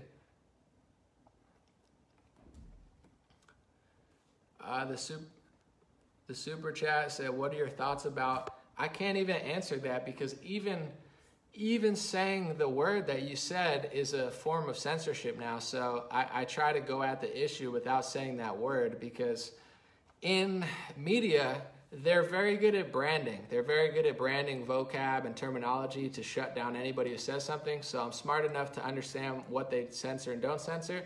So I talk about the similar stuff. I just don't talk about it in that way. So there's really not much I could say that's going to blow your mind on it, anything that you don't already know. So there's nothing really to say. I think the event you're talking about was in the emails and people read what it said, and then they didn't allow anybody to investigate it. Ben Swan talked about it, lost his job. The media never did any further investigation, and now it's an afterthought in the media's mind, but it's still in millions of people's mind. There's nothing that I can really say that you don't know about it, and there's nothing that you or I could really do about it except for somewhat raise awareness, but more importantly, the federal government has to do something about it. Trump has to do something about it. Bill Barr, Durham, or whoever these people are. So, you know, they're the ones with Ghislaine Maxwell in custody. I only have a Facebook channel with 1,500 people watching. So if anything's going to get done about it, it's going to come from them. If they don't do it, it's going to take people with harder evidence than that. It's going to take people with proof. Not just, semi-proof with something that they can't really prove that they're going to get targeted just for mentioning. So you get what I'm saying? I try to be smart about talking about anything because I know how they work. And if I go at any subject, I have to, one, know exactly what I'm talking about, but also I have to be effective. If I'm going to say something and just not even move the needle at all, then it's not even worth it, if that makes sense. Someone said Trump isn't against the Constitution, the Democrats are. Well, here's the trick with that statement. the Democrats, obviously, we'll get this out of the way. I don't see them supporting the Constitution. Openly, I don't think they even remotely respect it anymore on a broad scale, and their voters and constituents definitely don't respect it. They have no desire to keep it with these tech companies and do the same thing our Constitution does. However, people just assume that because they do that, and Trump and Shapiro and Charlie Kirk and Bongino and all these people who I like talk about it, they assume that they're protecting the Constitution. This is where people get misconstrued, and this is where I lose a lot of support. They're not really protecting the Constitution. They're really not. As much Trump is 20 times better than the Democrats, but that doesn't mean by default that he's 100% protecting the Constitution. In many ways he is. When it comes to the First Amendment, he's not. He's passed an executive order on college campuses to block anti-Semitism, which if you read the definition of the law or of the executive order, it's not pro-First Amendment at all. You could look at Ron DeSantis, Ted Cruz. These people have passed laws or legislations or bills or orders or whatever rules that stop people from speaking freely and then under the guise of anti-Semitism. And this definition will be in my book as well. It's very broad, just like the word racist and sexist. Nobody likes people who hate women. Nobody likes people who hate men. Nobody hates people who like and hate an entire race. But that's not what these words mean by definition, by law. They don't mean that. They're so broad that it means everything and nothing at the same time. It means whatever you want to say it is in order to shut down the opposition. So unfortunately, I wouldn't say Trump is really protecting the Constitution. I would say he's doing a way better job than Biden, and he's worthy of a vote of mine, but I don't. Why do I think that? Because I know that. Because I've read the laws that they've passed. I've read the legislation. I've done the research. And the Republican Party is not protecting the First Amendment. They prioritize other things over that when it comes to certain groups of people in certain countries, and that's unfortunate. Someone said Trump is 90% better. I agree. But this is my thing. I want most Republicans to understand that so we can demand freedom again and free speech rather than just playing the game of like they're better than them. Yeah, it is true, but there's a reason. 3 years of Trump, 3 years of a Republican Senate, 3 years of Trump, 2 years of a Republican House. You had all, and where are we? Are we better off than we were 4 or 5 years ago? Not because of the COVID shutdown. Not really. Free speech in America has gone downhill. The tech companies have gone downhill. Our rights have gone downhill. Our ability to speak freely has gone downhill. It's not Trump's fault particularly, but I do not believe that him and the Republicans are really doing a good job of protecting it, because they, instead of fully protecting it, they give up more free speech for their guys. And that's not how free speech works. When I said this on Twitter earlier, someone said, I wouldn't mind if Republicans passed the speech laws if they protected us on social media. And I said to him, you wouldn't care if the GOP sold out free speech if you had speech online. You don't have speech online because no one's protecting free speech. This was well known. If you give up freedom for your biggest enemy, if you give up free speech for your number one enemy, you don't get free speech. So the second you give it up for the groups you hate the most, you don't have it. So you can't have free speech online if you don't have free speech in America. People don't think this way, though. They've been so, controlled by right-wingers who only talk to the left, to the right, to Ilhan Omar, to AOC, but they haven't properly identified how the GOP has not protected the Constitution, and they actually have passed multiple bills and executive orders that undermine the First Amendment, and they suggest you're an anti-Semite if you disagree with them. It's like, I want people to openly question everybody. I want people to be able to say what they want. There is no such law in the First Amendment that says, but if you talk about this, then you're an anti-Semite. Or it's like, no, just talk freely. If it's true, it's true. If it's false, it's false. But now and this is what I'm writing my book on, now we have these words that supersede reality. For instance, the left wing thinks being racist is a bigger offense than pedophilia, and they're bragging about it. The problem is racism doesn't have a definition. So in their eyes, the truth is racist, so the truth is worse than pedophilia. This is why they're messed up. They're like, well, racism is bad, worse than that. It's like, first of all, it's really not. Second of all, your definition doesn't even make sense. It's 50 different things, so now half of what you're mad at is the truth. Same with sexist. By definition, I'm going to show you in my book, the word sexist is impossible to follow. They think sexist is you're judging women different than men. You should judge women different than men, not as like people, but like women are different than men. So by definition, everyone in the world's a sexist if you understand basic science. So all of these words are created to shut down discussion. Same with anti-Semite, same with xenophobe, same with Islamophobe, same with climate denier. These are not words that were created or ever used to do anything but stop somebody from saying something, to undermine the First Amendment. So the point I'm trying to get to, as the Democrats are destroying free speech, you have the Republicans selling out free speech under the guise of helping Israel and Jewish Americans, but in reality, anti-Semitism isn't going away. They're saying it's at an all-time or record high. Why? Because you can't legislate hate out of people's hearts. You can't stop somebody from saying something and just assume people are going to feel a different way. That's not how it works at all. And we've known this for 100 years. Free speech actually lowers the hate. When you're allowed to say how you feel, it lets out a lot of tension. When you're not allowed to say how you feel, but you know something's happening, but you can't talk about it, it only makes you hate those people more. So hate's on the rise because both parties are selling out our freedom of speech. It's okay to have conversations about the differences between Islam, Christianity, and Judaism. It's okay to talk about ethnic differences. Everybody has them, and there's nothing wrong with it. My Asian friends in America feel isolated because, they don't connect to Americans, but they also don't connect to Asians and Asian. They feel like they're in the middle. That's okay for them to express that. That's okay for them to want to marry someone Asian. There's nothing racist about that, but they only use racist when it stops you from saying what they don't want you to say. And it's the same with the word anti-Semitism. And it's not the left wing that is the biggest perpetrator of that. There are some left wing groups that are bad, but it's the GOP. It's Trump, it's DeSantis, it's Cruz, it's Shapiro, it's Crenshaw, it's Charlie Kirk. They're all in on it. They all believe in it. They all think it's hate speech to speak freely because their Zionist agenda of supporting Israel is more important to them than the Constitution, and that's a problem. If they could do it and not sell out the Constitution, I don't care. But they do sell out the Constitution, and no one seems to know because none of them talk about it. And the reason you don't know is because people like myself, usually I'm fine because I know how to operate, but a lot of people who say similar things, maybe they're not as graceful, and they get banned, and they get censored, and they get silenced, and they get their books deleted on Amazon, and Charlie Kirk figures out a way so they don't get to their events and ask questions, so nobody knows these things. I wish it wasn't true, but as soon as you start going where they don't want you to go, they start calling you hate speech. They start saying that you're a racist and you hate everybody.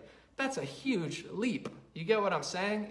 If someone says, you know what, I hate all these people, it's like, all right, bro, you're getting a little racist, my man. But if you talk about crime rates, you talk about ownership percentages based on demographic, this is not racism. This is not anti-Semitism. This is not hate speech. This is open discussion. I mean, when they accuse all Catholics of being rapists and they accuse all priests of being rapists, do I call them anti-Catholic? Are there 100 laws on the books and thousands of special interest groups that try to go after those people as anti-Catholics? No, you're allowed to say that all Catholics are rapists. It's not true, but they say it all the time in mass media, in news and entertainment. They always say it. And I respect their right to say it, even though I find it a little bit blasphemous and wrong. I believe in the Constitution. If you did the same thing with Jewish people, your whole career is ruined. You'll never talk in Hollywood again. You'll have to go on a Nick Cannon apology tour and say sorry to everybody so you can keep your job or whatever. There is no freedom of speech in this country. There is no equality. They scream equality, but if you treat them equal, they call you a racist, a sexist, a xenophobe, a climate denier. They have a name for everything. So that's what my book's going to be about. But these are the games that they play. So long story short, the Democrats are the biggest culprits of selling out free speech, but the GOP is unfortunately not far behind them. They just do it for their special interest groups or for their, foreign policy beliefs. And the Constitution doesn't care.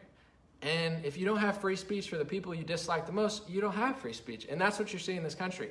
A dual-party system that prioritizes everything under the sun besides free speech. There's very few free speech advocates out there, and the ones that are looked very unfavorably upon, left-wing and right-wing. And free speech outlets like BitChute.com, they made a YouTube for everybody. There's groups like the ADL that are trying to shut down BitChute and pressure BitChute people who got kicked off YouTube for anti-Semitism. So it's like you can't even live in your own space. And the people that they go after, some of them are mean, some of them are rude, but to be honest, half the list is not that crazy. Half the list is not hateful. I've heard what they've said, and the way to beat what they're saying is just with the truth. If they're lying, say they're lying. Explain the truth. But when you can't explain the truth, you just censor. You get what I'm saying? If I can't beat what you're saying about white people, I'll just call you a racist. If I can't beat what you're saying about men or women, I'll just call you sexist. I'm better than you, you're worse, I win. I don't win. That's an intellectually lazy argument to call somebody a racist or a sexist or a xenophobe or Islamophobe. It doesn't even make sense. That's what my book's going to be about. It's not out yet because I'm still writing it, but it's not about me. It's not about my life. It's about how they've manipulated language to shut down our free speech from the left and the right, and not enough people know it. So that's why I'm going to write it. Someone say Ron Paul. Ron Paul was awesome. And I want to say this too. I'm not trying to pick on people. I just complimented your boy Ben Shapiro, but Ben Shapiro called Ron Paul an anti-Semite. Ron Paul is not anti-Semitic. Ron Paul is one of the nicest, fairest, most honest people in politics. Ben Shapiro accused him of wanting to kill Jews. He never said that. Has Ron Paul ever said that? Never. A lot of Jewish people love Ron Paul. But that's how Ben Shapiro and a lot of these right-wingers' mind works. The second you question Israel, they call you an anti-Semite. And by definition, it does make you an anti-Semite because you have to read the law. If you question Israel in a way they don't want you to, it's anti-Semitic by their law, by their definition. It's on the State Department website. So these same free speech right-wingers accuse you of wanting to kill people when you just question their foreign policy. That's what Ron Paul did in 2011, and Ben Shapiro suggested that he wanted to kill his people. That's a little crazy, is it not? So how are these people, in all due respect, fighting for our free speech? They're not. They're manipulating the definition of what words mean to make anybody with free speech look like a bad person, and then they get up on stage and tell you they're fighting for your free speech. They're not. They're really not. And this is a large reason why we lose it. If everyone doesn't have the First Amendment, no one has it. If you can't talk about every group, you can't talk about any group. So now we have pedos and anti-Christians and anti-Americans who say whatever they want, but you can't even defend yourself. Not only can you not be hateful back at them, which you shouldn't be, but you can't even calmly, kindly counter their lies and counter their attacks. This is the world we live in. So I'm pumped. You see how pumped I am? I'm going to word it out and explain to people how they're doing it. I mean, I just explained it, but I'm going to really document exactly. Someone said I voted for Ron Paul. I loved Ron Paul. I wrote about him in a rap song in 2011. Ron Paul's fantastic. Someone said I love Ben too. Ben is great, but this is what I'm talking about with Charlie and Ben. Charlie and Ben are fantastic. Let me shower them with compliments before I explain why I'm upset with them. Ben Shapiro is fantastic. He's one of the biggest right-wing stars in the world, if not the biggest, and he deserves every bit of it. He works hard, he's smart, he's well-spoken, and when he talks about conservatism, there's few better. Charlie Kirk works his butt off. He's super young. He's in his early 20s, and he does great. I mean, there's nothing you could take away from Charlie or Ben. However, they both call everybody anti-Semites instead of having a conversation. And they both work very hard to censor and blacklist people, anybody that questions Israel or anything to do with their anti-speech laws. Ben thinks it's anti-Semitism to suggest any American Jew has dual loyalty, which is outlandish because thousands of American Jews do have dual loyalty and thousands don't. Not every Jewish person has loyalty to America. Most don't, to Israel. Most don't even care, but some do, just like some people have dual loyalty to Poland or Italy. It's not a hate crime to say that, but Ben thinks it's hate speech. He's posted it within the last year. So this is my problem with Ben and Charlie. They do great work. I think they're fantastic leaders, but at the same time, they're not First Amendment leaders. And if you don't believe in the First Amendment, what are you conserving? They're not conserving the Constitution. The first is the most important. They call everybody anti-Semites for simply stating the truth. So if the truth is anti-Semitism, we have a problem because that's a hate speech violation on the State Department website being passed into legislation by conservatives to shut down the First Amendment, not to stop hate, not to legislate the hate out of people's heart, to make the truth illegal and to make the lie unquestionable and to just tick more people off to the point where people will get more hateful. So it's not effective and they're all in on it. I don't know why. Maybe it's the money. Maybe they just have a blind spot, but I can't sit here and say that that's going to lead to peace or truth or freedom because it's just not. So hopefully that makes sense because it's all love. I'm not hateful. I'm not jealous. It's not ego. It's just the truth. And it's anybody that gets too close to it, the right-wing gatekeepers kind of just come crashing down on them.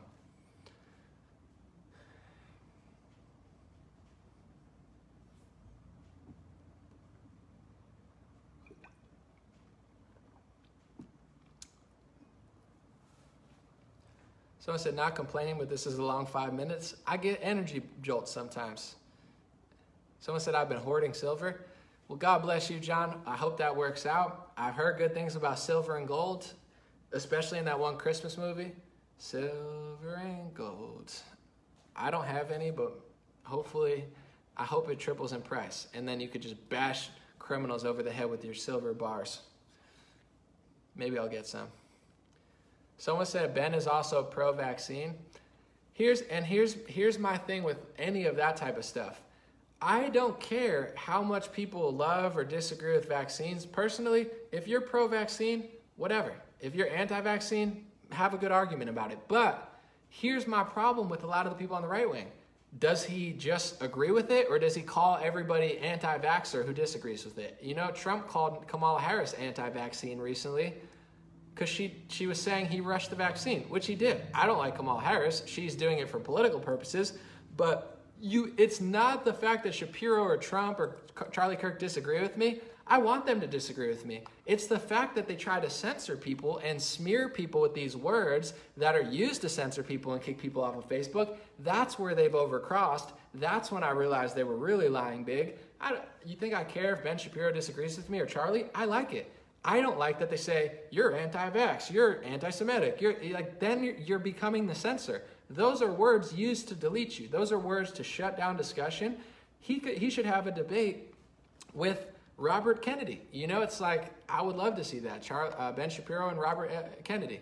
So it's like, in general, these are where I really don't like it. It's not that they feel a certain way. It's that they use words and use definitions that are used to censor anybody who disagrees. And a lot of time, this whole, I'm going to write about it in my book, but anti-vaccine, there are people who are anti-vaccine, there are people who are pro-vaccine, and then there's millions of people who are just skeptical of certain things. Like, you're not anti-pill if you don't want most pills. I'm not anti-pill, but at the same time, I think they're being overprescribed, and I don't want to take them.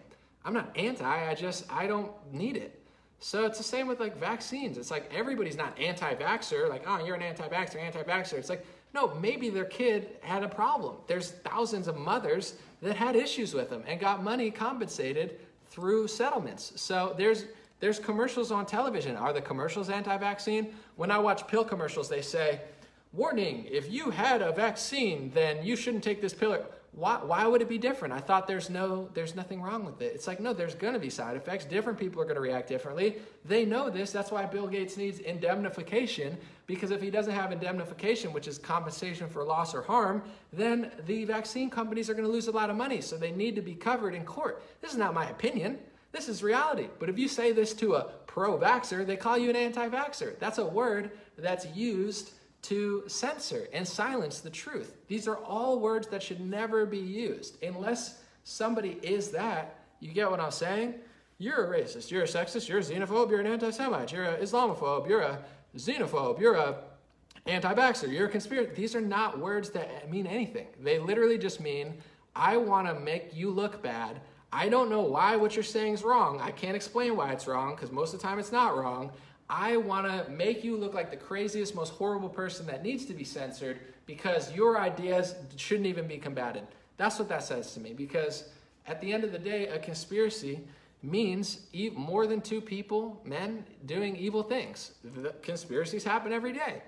Fake theories happen every day. So what's the point of calling something a conspiracy theory? Why is it a conspiracy theory? When I say Russiagate was a conspiracy theory, I'll tell you why. I explain from top to bottom how Russiagate was a lie that they created to achieve a certain political goal. I don't just say Russiagate was a conspiracy theory and then walk off the stream and act like I won, but that's what they do with everything. They say that. So these are words that people need to stop using. And a lot of people, even on the right, use these words when it's convenient. And, I think Ben is not a fan of like the Alex Jones type, so he calls Alex Jones crazy, conspiracy theories, anti-vaxxer, anti-Semitic. These are not words of free speech. These are words of, I'm better than you, you need to be silenced. Like Alex Jones, Ben Shapiro would be a fantastic debate. Fantastic. Regardless of what you think of Alex, regardless of what you think of Ben. I would love to see both of them debate. They're both great debaters. It would be amazing. It would be historic. But he didn't want to debate Alex, and he called him crazy, where it's like that, I don't know. Something about that sits with me the wrong way, where it's like the smear tactics, but then saying you're pro-free speech.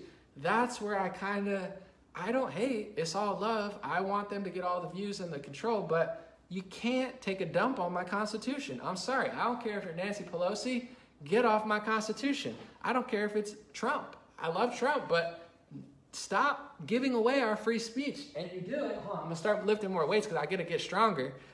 You do it by using these words and passing these bills and making these laws and smearing anybody who says otherwise. It's not it. It's not how you do it. All right. Well, all right, couple more minutes, then I'm out.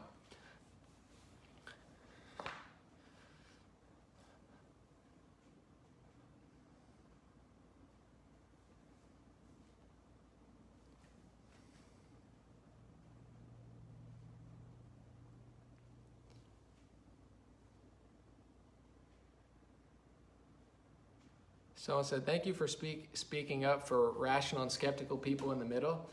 You're welcome.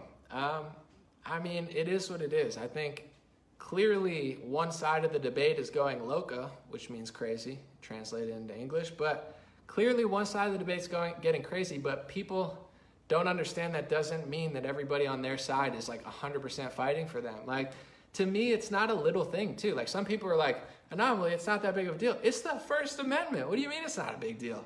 That's the biggest conservative cornerstone besides maybe the Second Amendment is, you know, if you don't have the First Amendment or the Second Amendment, what do you have? So it's like, people told me last year, anomaly, just, you know, you don't want to upset these people. Don't talk about it. I'm going to talk about it. I'm not going to shut up about it because it's the first freaking amendment of the Constitution. If you don't have free speech, your whole country goes with it. And what's happening this year? Our whole country's going down the tubes. Why? Because we don't have any freedom anymore. They took away our freedom of speech, and everything follows. And it is following. And I knew it was going to follow because you can't take away free speech. So the conservatives are anomaly. You know, it's not a big deal. It is a huge deal. It's a massive deal. And it is. They're like, well, I want free speech online, but I don't want free speech in America. Like, you don't get free speech online if you don't have free speech in America. Trump can't get you free speech on the internet if he can't even keep free speech in our country.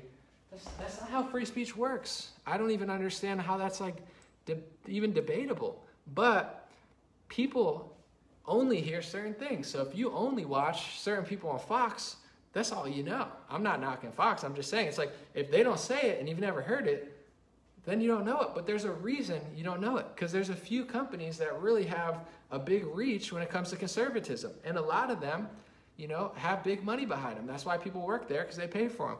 So certain things you're not allowed to say to get there. And the people who get there then turn against the people who say this stuff and then destroy their careers. And I've watched it happen to multiple people that I watch. I don't agree with everything that everyone says. Me and Ben have a different foreign policy. I don't irrationally hate Ben because we have a different foreign policy. I disagree with him. I don't want him to get kicked off. I don't call him an Islamophobe.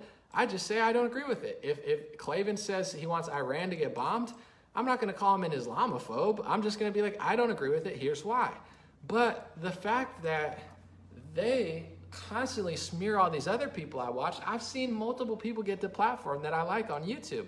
And Shapiro and Kirk and these type of people not only did not help them, kind of contributed to it. They called him anti-Semitic, where I'm listening, I'm like, that's a word used to shut down the discussion. I listen to certain rabbis that say the same thing. Are they anti-Semitic? No, they're just honest. They're just unfiltered.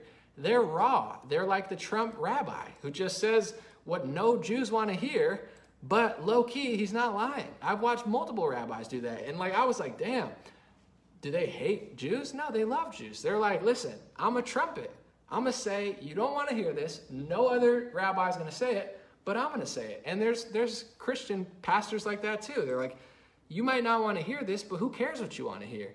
You know, it's like, who wants to go to the Black Lives Matter church? I'm sorry. It's like, oh, the liberal church, that's nice. It's fun. You could hang out with, you know, your friends and chicks and stuff and dance to Justin Bieber songs or whatever. But at the end of the day, I kind of prefer, I want the preacher that's trumping it, you know, just saying things I don't want to hear. I don't want the liberal church, but whatever.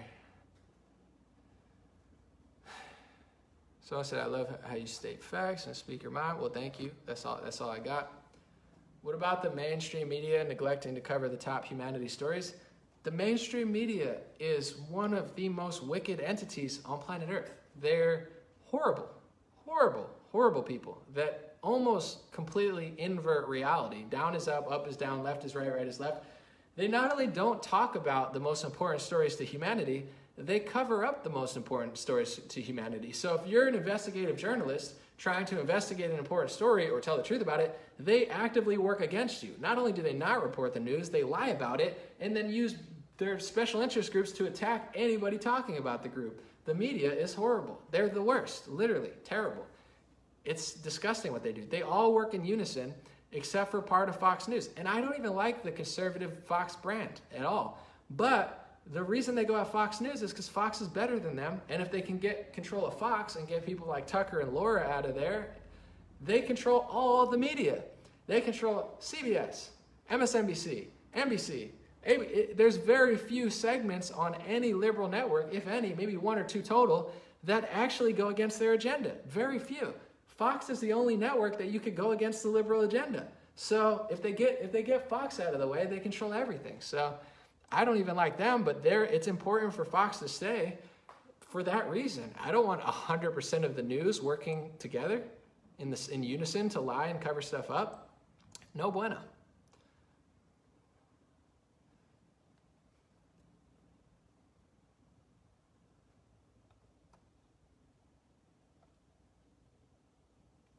All right, one more minute, one more question, then I'm out. I want to end real quick. I'll answer one more question, but the last thing, dreamrare.com, if you want the hat like this, it's made in the USA. These hats are actually really good quality. I mean, I've had it, you know, I've been wearing it nonstop. It's the nicest hat I own. I have a bunch of cheap hats. It's a good one, and I'm working on a new one because I like the hat vibe, but you get it, dreamrare.com, or stay in touch, I'm sorry, godblesshats.com. So, I mean, just for fun, go to Google and search godblesshats.com. It's my website. I bought the domain. Bought. I want that too.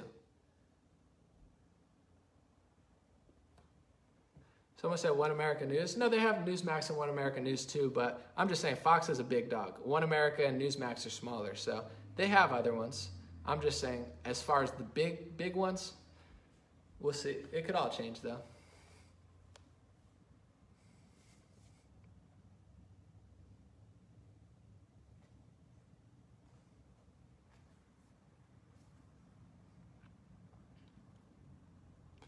All right, let's end on a good question or comment. I'm going to read one more and then I'm out.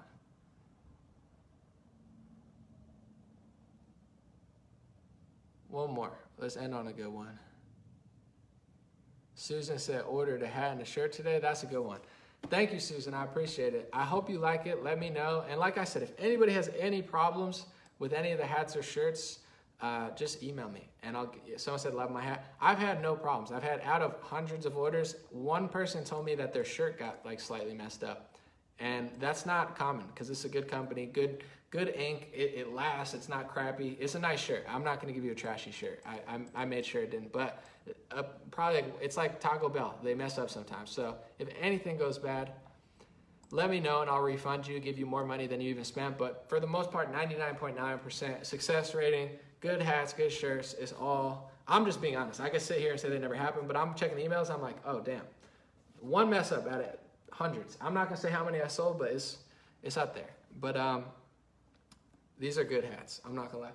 I have another hat over here. I'm going to just show you real quick. Hold on. This is, I'm not even going to say what's on it, but people said, Anomaly, I don't want the white hat. And I said, oh, you don't want the white hat, but you want the black hat? No, I'm just kidding. But there's a lot of racist jokes. But people said, Anomaly, I don't want a white hat. It's too easy to stain or something. I found it a little edgy, but I got the black hat. I'm not showing, I'm not showing you what's on it, but I got black hats coming. I might have blue hats coming. I might have pink hats coming. You asked, I'm delivering. So not the same design though. I got to come with a new design. So the God bless, the white hat, that's staying, that's rare. But I got, hold on, let me cover it up, the black hat coming. Because people said, Anomaly, I don't like white. And I was like, listen, you want to take that rhetoric somewhere? No, just kidding. But you get it. All right. Have a good, hopefully that was funny. Have a good day, guys. God bless you. And if you don't get a hat, that's fine. Don't get one. But sign up to my free email list at stayintouchwithme.com. Very important. I like to have the emails. I'm a greedy email collector because if anything happens, I have your email. But also, I'll send out an email. And to those who know, least annoying, I could confidently say this, probably the least annoying email list in the world. I sent out one email the whole year. One. Not in January, not one email. Because emails are annoying. And people who send them every day get unsubscribed. So one email this year. I'm going to send another one next month. You don't have to worry about me spamming you. Stayintouchwithme.com. Free email list. All right. See you guys.